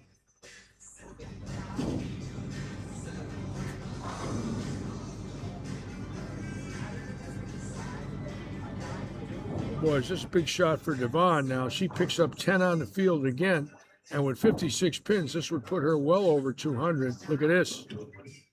Ooh, and she got a break. Okay, make the spare. Don't get nervous. Cover the spare.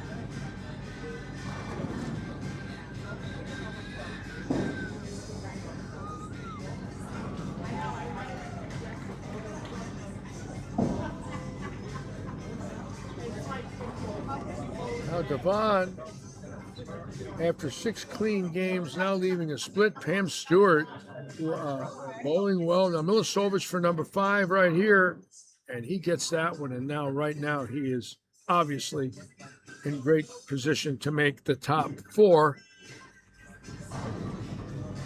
Hilton with a strike, and he's going to have to put them all out, getting no handicap. So all of a sudden now we're starting to see exactly who's in and who's out. Milicevic looking good. Hilton starting to come on. Devon finally opening.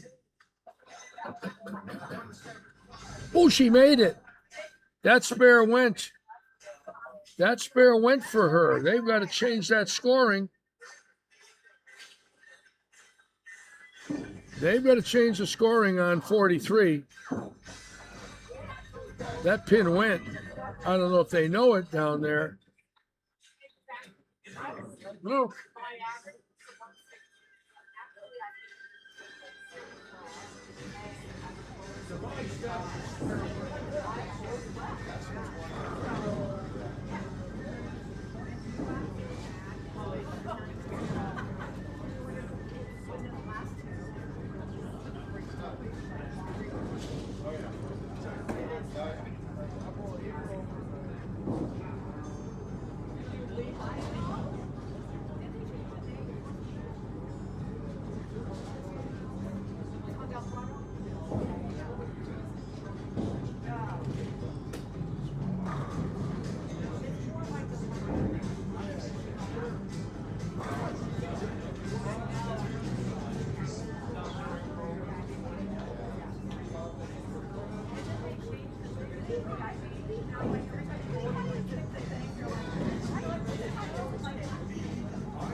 Larry.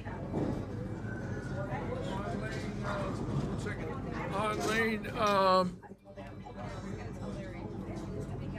43. It was on lane 43 is when it happened. I might want to say something if she's getting up. She's accepting it. I know it's sort of hard. I noticed it. He's good too. Whistling it right down there. I've never seen you throw it that hard. What happened? You take the meetings this morning? Vitamins? I do take vitamins.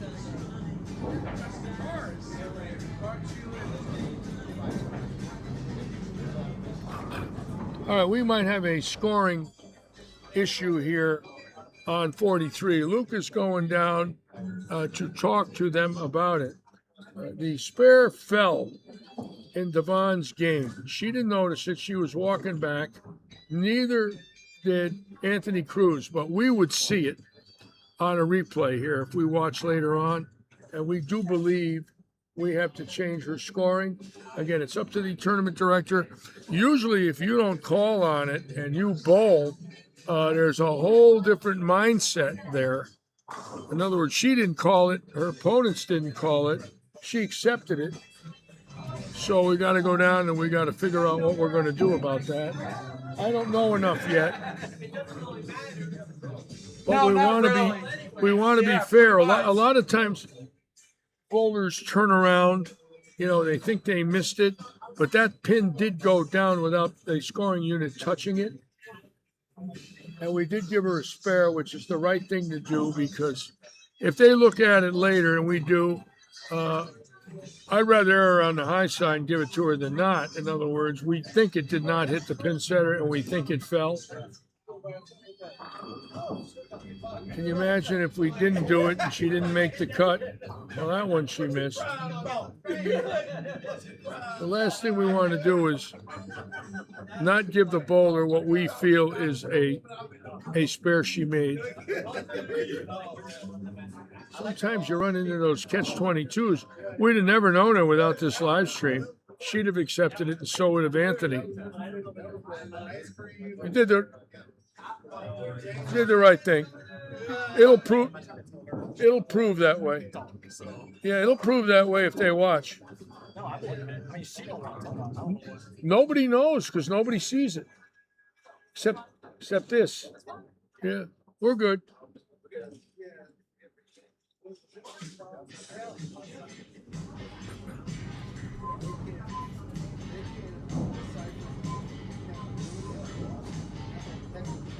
All right, so scores are coming in for the cut now.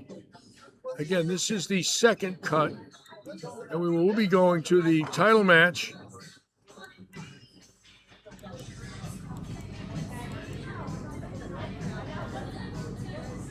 It looks like Milicevic will be in, Kaiser will be in, Duda is out. We think Devon will have enough.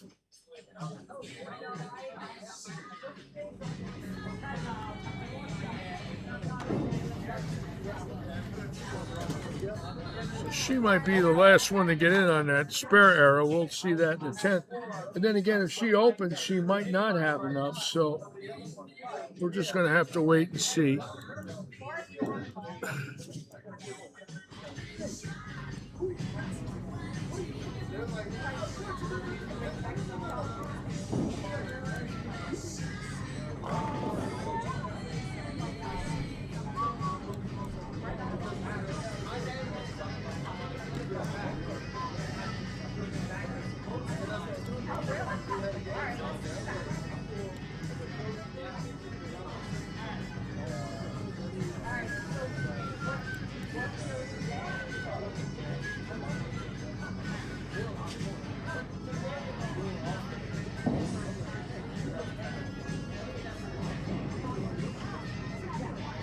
looks like it might not make any difference, but isn't that terrible?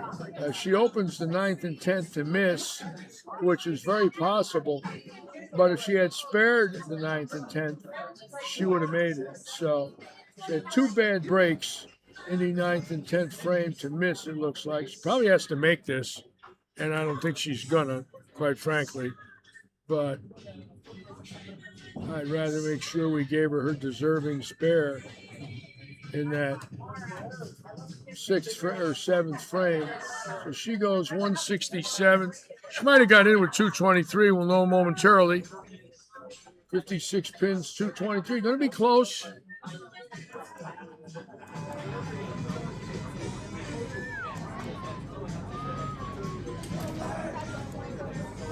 Okay, Luke getting the scoring in now. And we will get to our title match again for another weekend of competition here at the Living Room, owned by the entrepreneur and bowler Robert Eddy.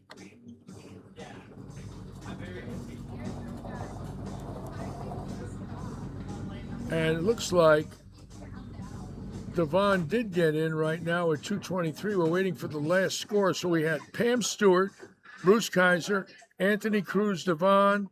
Again, there's still some more bowlers that we have to add in. Devon might have snuck in to number 4. We don't know yet. 8 bowlers made the cut. We've got 2 more to add in.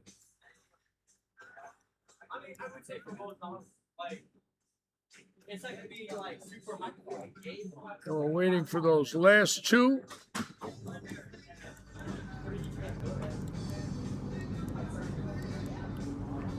Stewart, Kaiser, Cruz, Stafford, Milicinovich will get in. So that's going to knock Devon out, I believe. That she had to mark that 10th frame to get in and go around Cruz, and she didn't. So it looks like Milicinovich will get in. We're waiting for 2 more bowlers.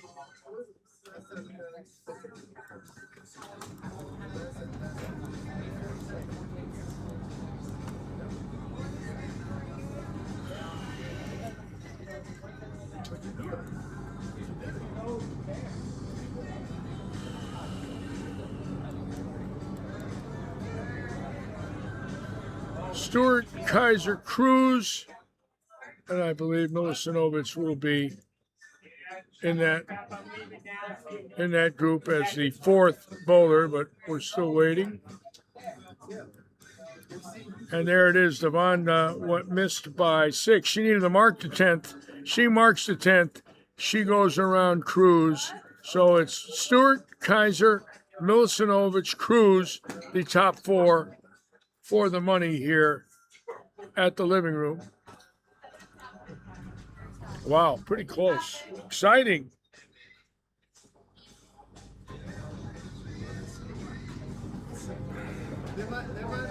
And interestingly enough, when we look at the top 4 bowlers, everyone was over the age of 50 today. So for those of you that didn't want to bowl, I understand that.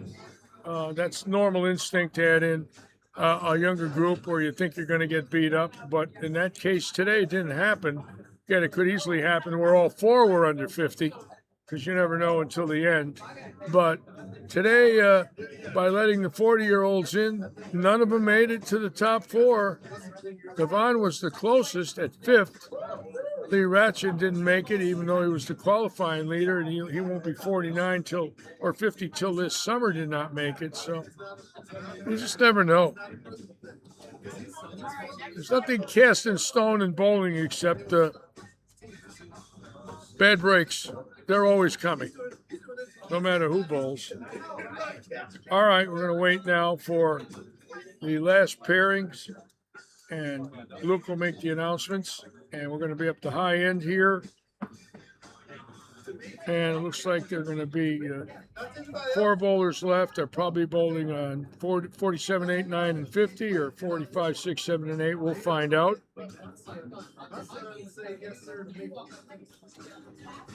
Looks like 45, 6, 7, and 8 will be the pairs.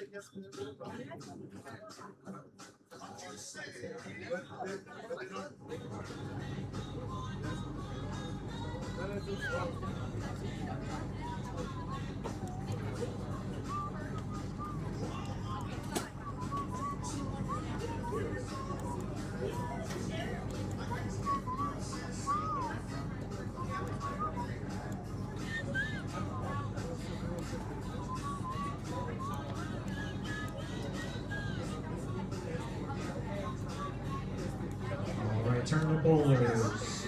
Congratulations to our 5th place finisher, Devin Stratford. He's going to be cashing out at $82. All right, moving on to our top 4. Starting off with lane 45, we have Bruce Kaiser. Lane 46, Mark Milicinovich. 47, Pam Stewart. And 48, Anthony Cruz. So interestingly enough, now I want you to think about this: One more round of 2 balls. 3 left-handers Yes, go ahead and hit the check and marks to Pam start. Stewart. Now that's rare for us, although the left side plays very well in here. I don't believe we've ever had a top 4 with 3 lefties.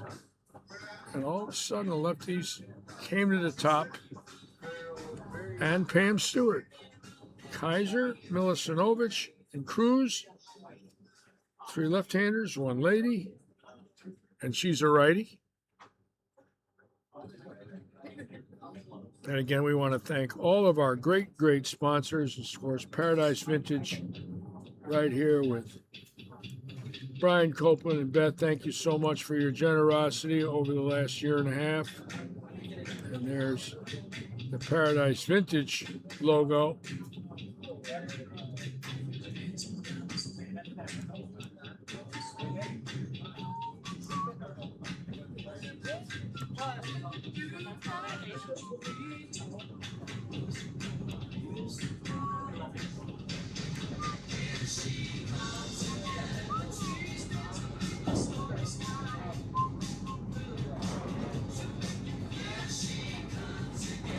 Again, our sponsors have been family to us. When you think of Jerry Pinkstead, Joe Poe, he's going to be rooting today for E.J. Tackett. E.J. Tackett is on the Joe Poe staff. He is the leading bowler in the world.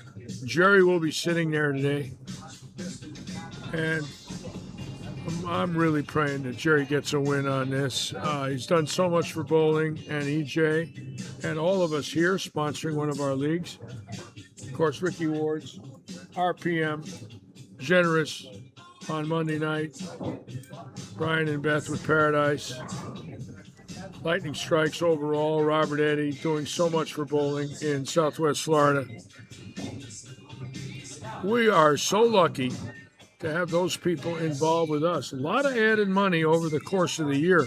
You throw in Audi and Oaks Farms, you're talking 60, 70,000 in added money with car rentals, gasoline, and everything else. We're talking a bundle, not small money now. That's big money in today's day and age in bowling. So we want to thank them all. Tailored Tailwaggers, the Skeeter Kaiser's logo right there. I'm going to move it over here and try to get Audis in.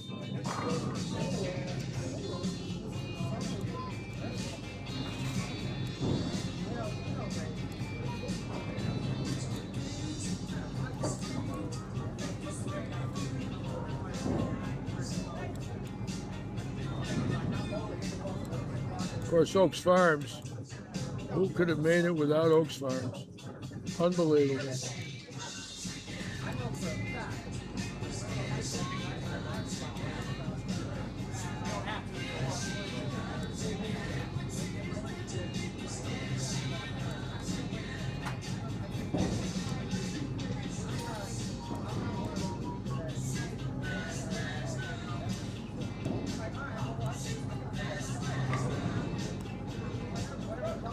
So it's practice time for another championship weekend here at Lightning, and there it is. Bruce Kaiser, Tony Cruz, Mark Milicinovich, and Pam Stewart. 3 lefties and a right-handed lady. Pretty rare in itself right there.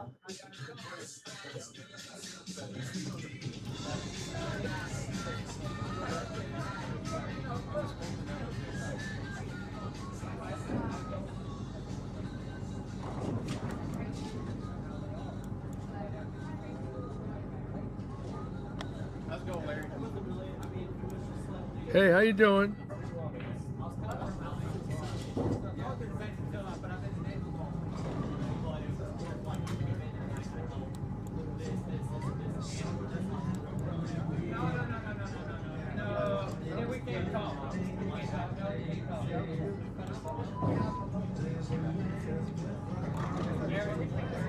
Pam Stewart's starting with a strike, and she's looking, oh, it's ringing 10. She's throwing the ball really good today. She could be a factor. We've seen her do this before. When she gets locked in, she can play.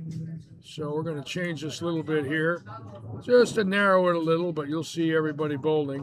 I want to get all of our sponsors up if I can. These are the people that make this possible for all of us.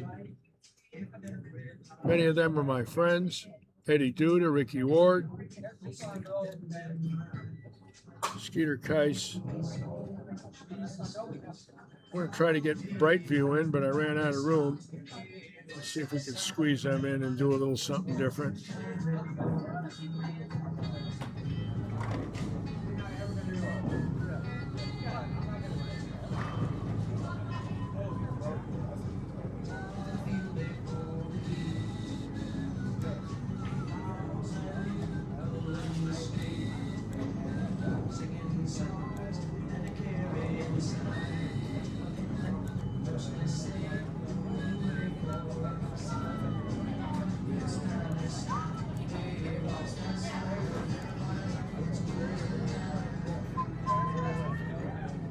All right, so we have one open, and that's Pam missing the 10. And again, that's the last thing you want. Look at this. Oh, and Cruz got a break. The 8 falls on a 6-8. So Milicinovich right now on a split. And look at this. Could have had 3 opens in 4 frames here. So Milicinovich open, Pam open, Cruz getting a break, breaking down to 6-8.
All right, here we go.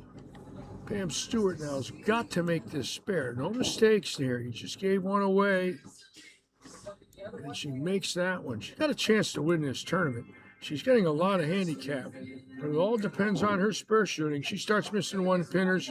She will not have a chance. Now look at Kaiser. Milicinovich with 2 opens. Kaiser with the possibility of an open. And Cruz would strike spare, but very little handicap. Pam right now, she puts a couple of strikes together. She can have a decent lead. That 10-pin that she missed in the first frame, not good. It's a chance for her to pick up a lot of wood. That's a good shot again. Hold it. Boy, she threw that great.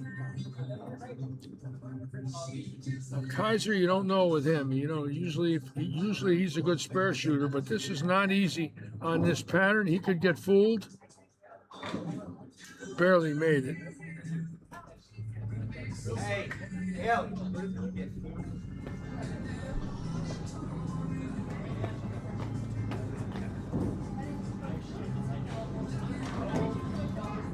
Cruz with the strike. So he's clean, 40 in the second. Kaiser coming up, 17. Can go to 37 in the second with a strike. I'm here, but I'm not bowling. Jacob's got to do it on his own today. Now he's just livid. And I don't blame him. Getting openings all around him and cannot take advantage of it. And look at Milicevic and Kaiser. Neither one of them striking at all in this game. After practice balls, 5 shots, no strikes on the left side. The left side looks real good. All of a sudden they get on a pair. They can't strike on it. And there's Cruz with strike spare double right next to him. And they get on 45 and 6, and neither one of them after 5 frames with a strike. It's crazy.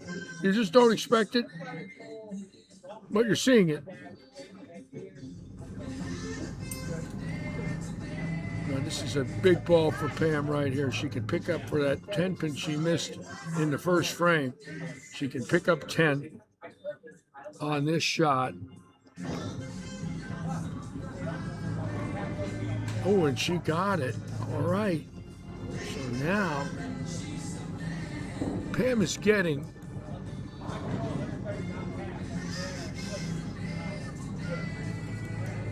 $32 a game. So right now she has got a good chance here at 32. She's definitely got the lead, and she could pick up 10 more right here with a strike. And she did hit the pocket the last time on this lane.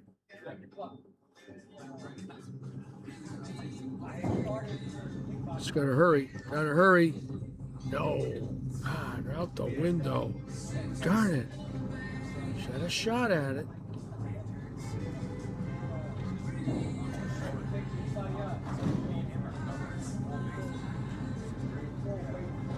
So right now it looks like Cruz in the driver's seat, but again, not getting a lot of handicap. Cruz only getting 14 pins, so certainly in the hunt. Pam missing. Cruz with a double in 14. He's at 23 over. Pam in the teens. Right now, Pam and Cruz close. If he strikes here or doubles here, he is the leader. He's 2 balls away from being the leader, including Pam getting her pins. And he stones a 7. Unbelievable. So Pam dodges a bullet. She's still a leader.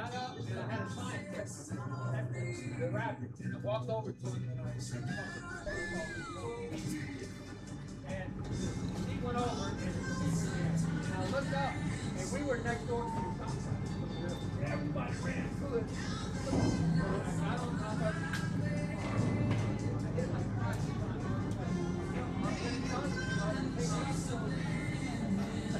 What are you doing?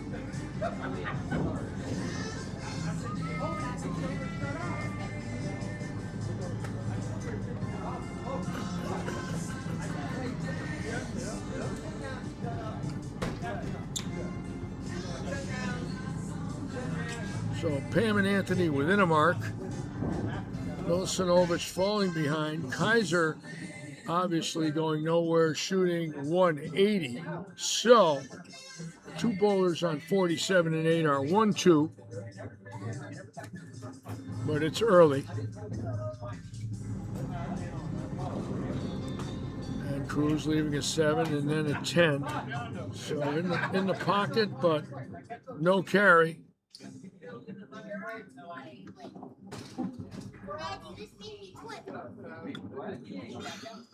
What's up? What's up? How you doing there?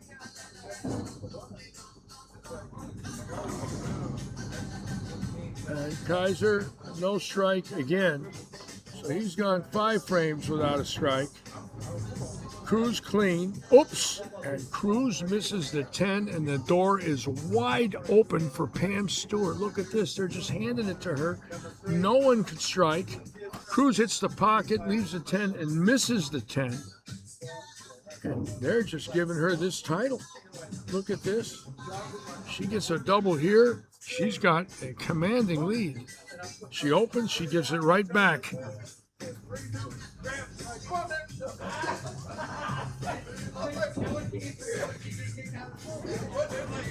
Wow.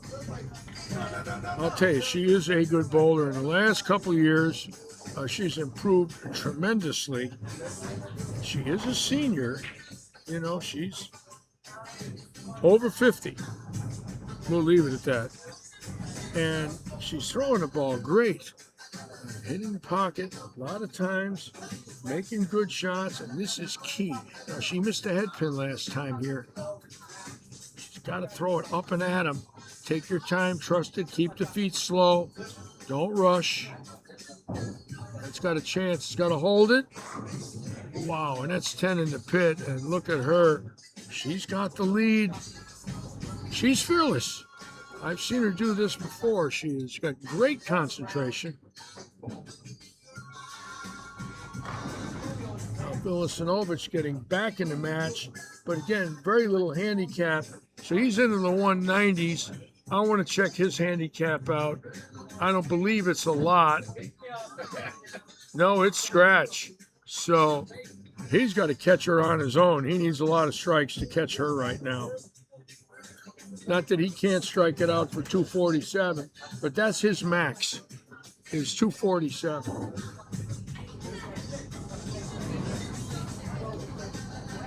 And Kaiser absolutely lost, does not know what to do. 6 frames after practice balls and no strikes.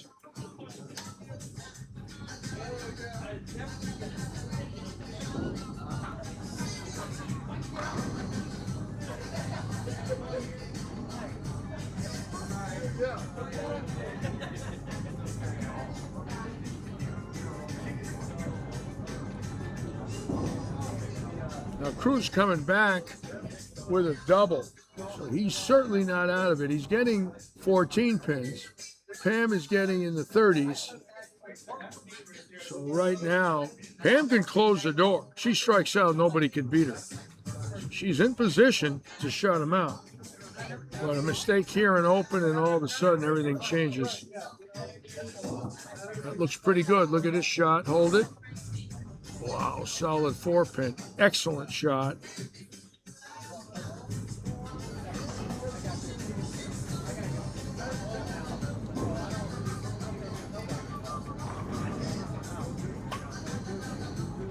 So Pam is at a 193 pace and Cruz at 206.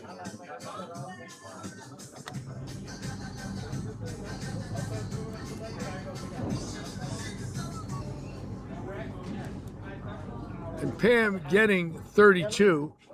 So at 32 and 93, she's at 225. Cruz at 14, 220. She's got a 5-pin lead on Cruz going into the 8th frame for her now, or the 9th frame. So she needs to strike here to set up the 10th. No mistakes. At least get a spare. Force Cruz to strike. Don't give him an open. It's got to hurry. And she rips the rack, and she's throwing it well. So she's got 213 in the wood with 32. It's 245 in the wood for Pam. 245 is her max. Cruz is 237 and 14, 251. He can shut her out with a triple. And he stones a 7 again. And unbelievable. He goes stone 7 in the 5th, weak 10 in the 6th, misses it, double stone 7. And now let's check Milicinovich.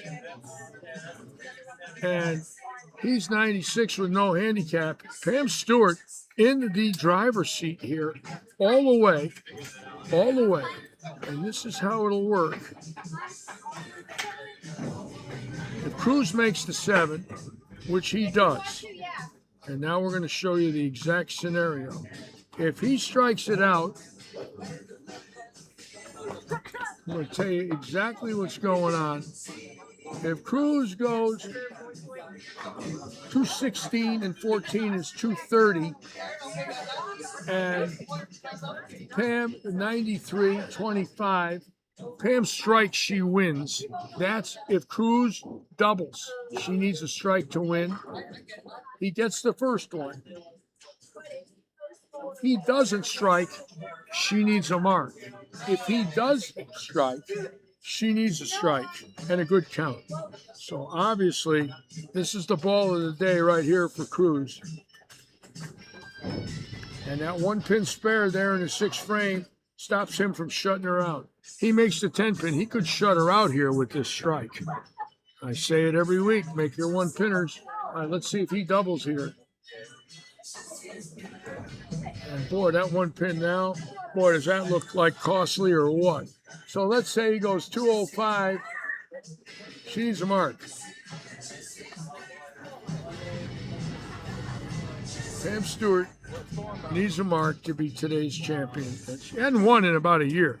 So this is big for her. I expect a good shot. I don't think Pam rattles. She's got great focus. I don't see her missing the pocket. I really don't. I think that she'll make a good shot here. So Cruz, 204, and 14 is 218. She's 193, and it's 25. She needs a mark. Spare or strike, she's the winner.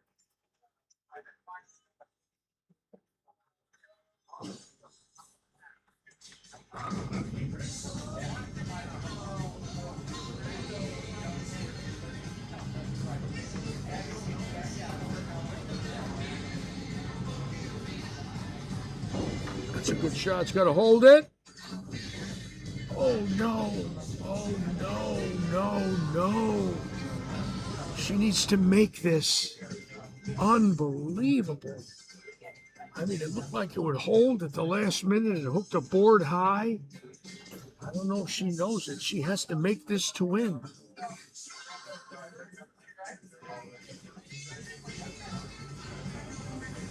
She's got to go for it. She needs this to win the tournament, or Anthony Cruz backs in the 10th. Unbelievable. And that is a loser for Pam. And 179 and 32, 15. Cruz is at 18. And let me check the other pair just to make sure nobody can go around Cruz. And Milosevic cannot go around Cruz.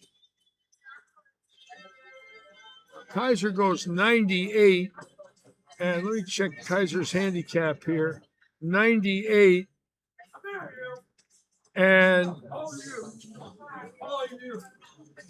17, that's it. 15. Anthony Cruz is the winner. Unbelievable. Anthony Cruz backing in with Pam Stewart opening the 10th frame. And he's got to be wondering how that happened. But sometimes we never know.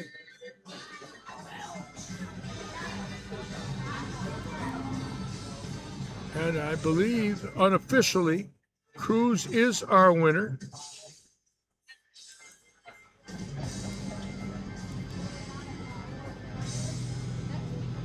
And that spare that Devon missed in that game, she missed by 6. She could have won this. Boy, you look at the shots where they opened. Devon missing the cut by opening the 10th. Pam Stewart winning by opening in the 10th. And there it is. Look at that. Oh, my God. Pam has got to be sick. 1 ball away. And all of a sudden, it's gone. And Kaiser's going to come in probably second. Let's see.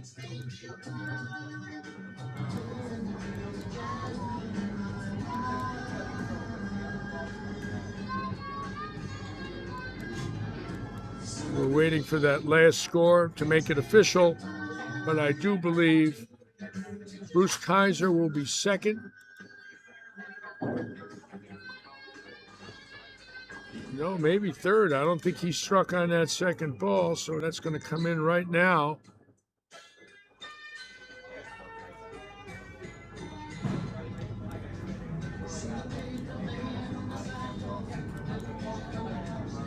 And there it is. Kaiser fourth, Milisinovic third. And look how really close it was. One ball on a strike, that's an open versus a strike. 204 low, 218 high. One of the closer finishes.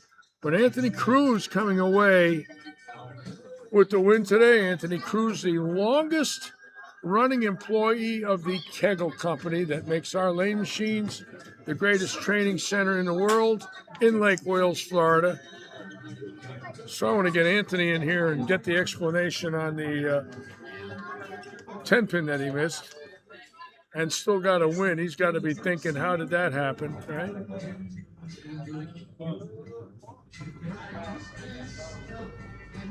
Sometimes you never know. Anthony will be coming in momentarily. We'll do a little interview with him, and we will call it another weekend here at Lightning. Paradise Vintage. I want to thank Brian and Beth for that added money. And we'll get Anthony in here with the winners interview and call it a day.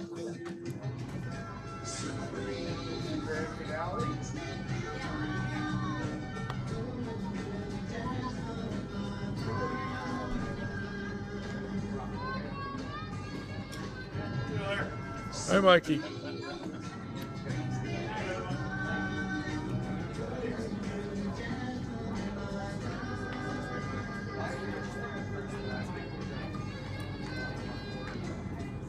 Anthony. How'd that happen? You never know, do you? It's like, I know.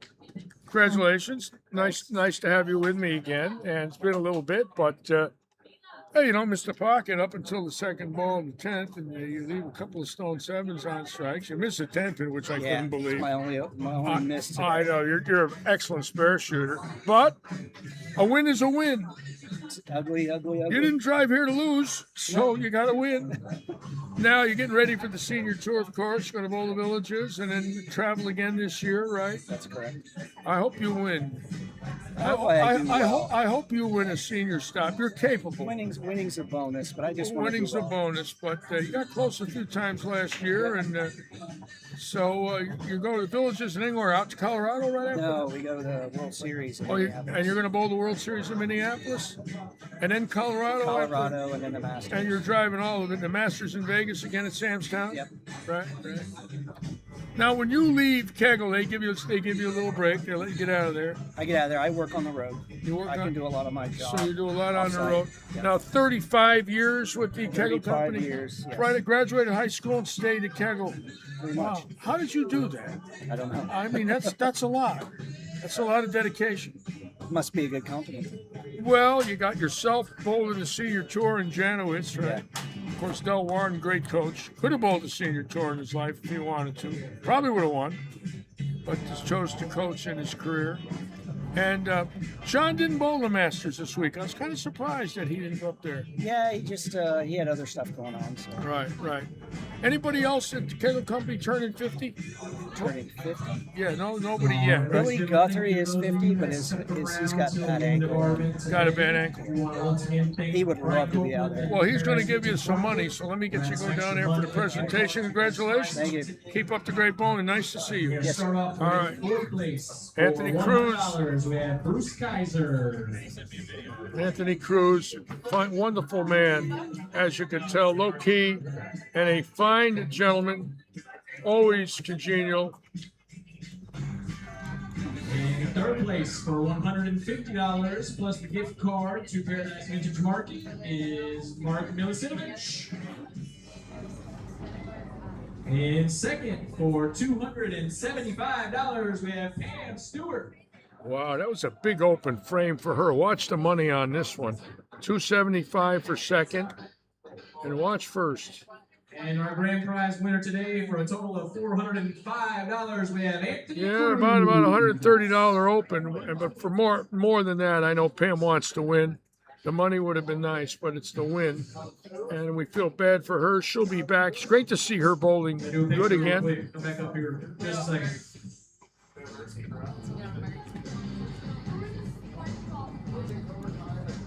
And that's it. We're going to call it a day here at Lightning. Again, I want to thank all of you, as usual.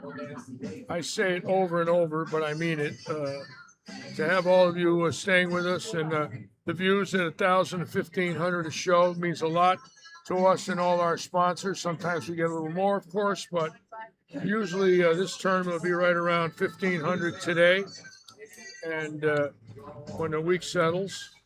So we want to thank all of you for being with us and staying with us on this beautiful day here in Southwest Florida. Hold on a minute.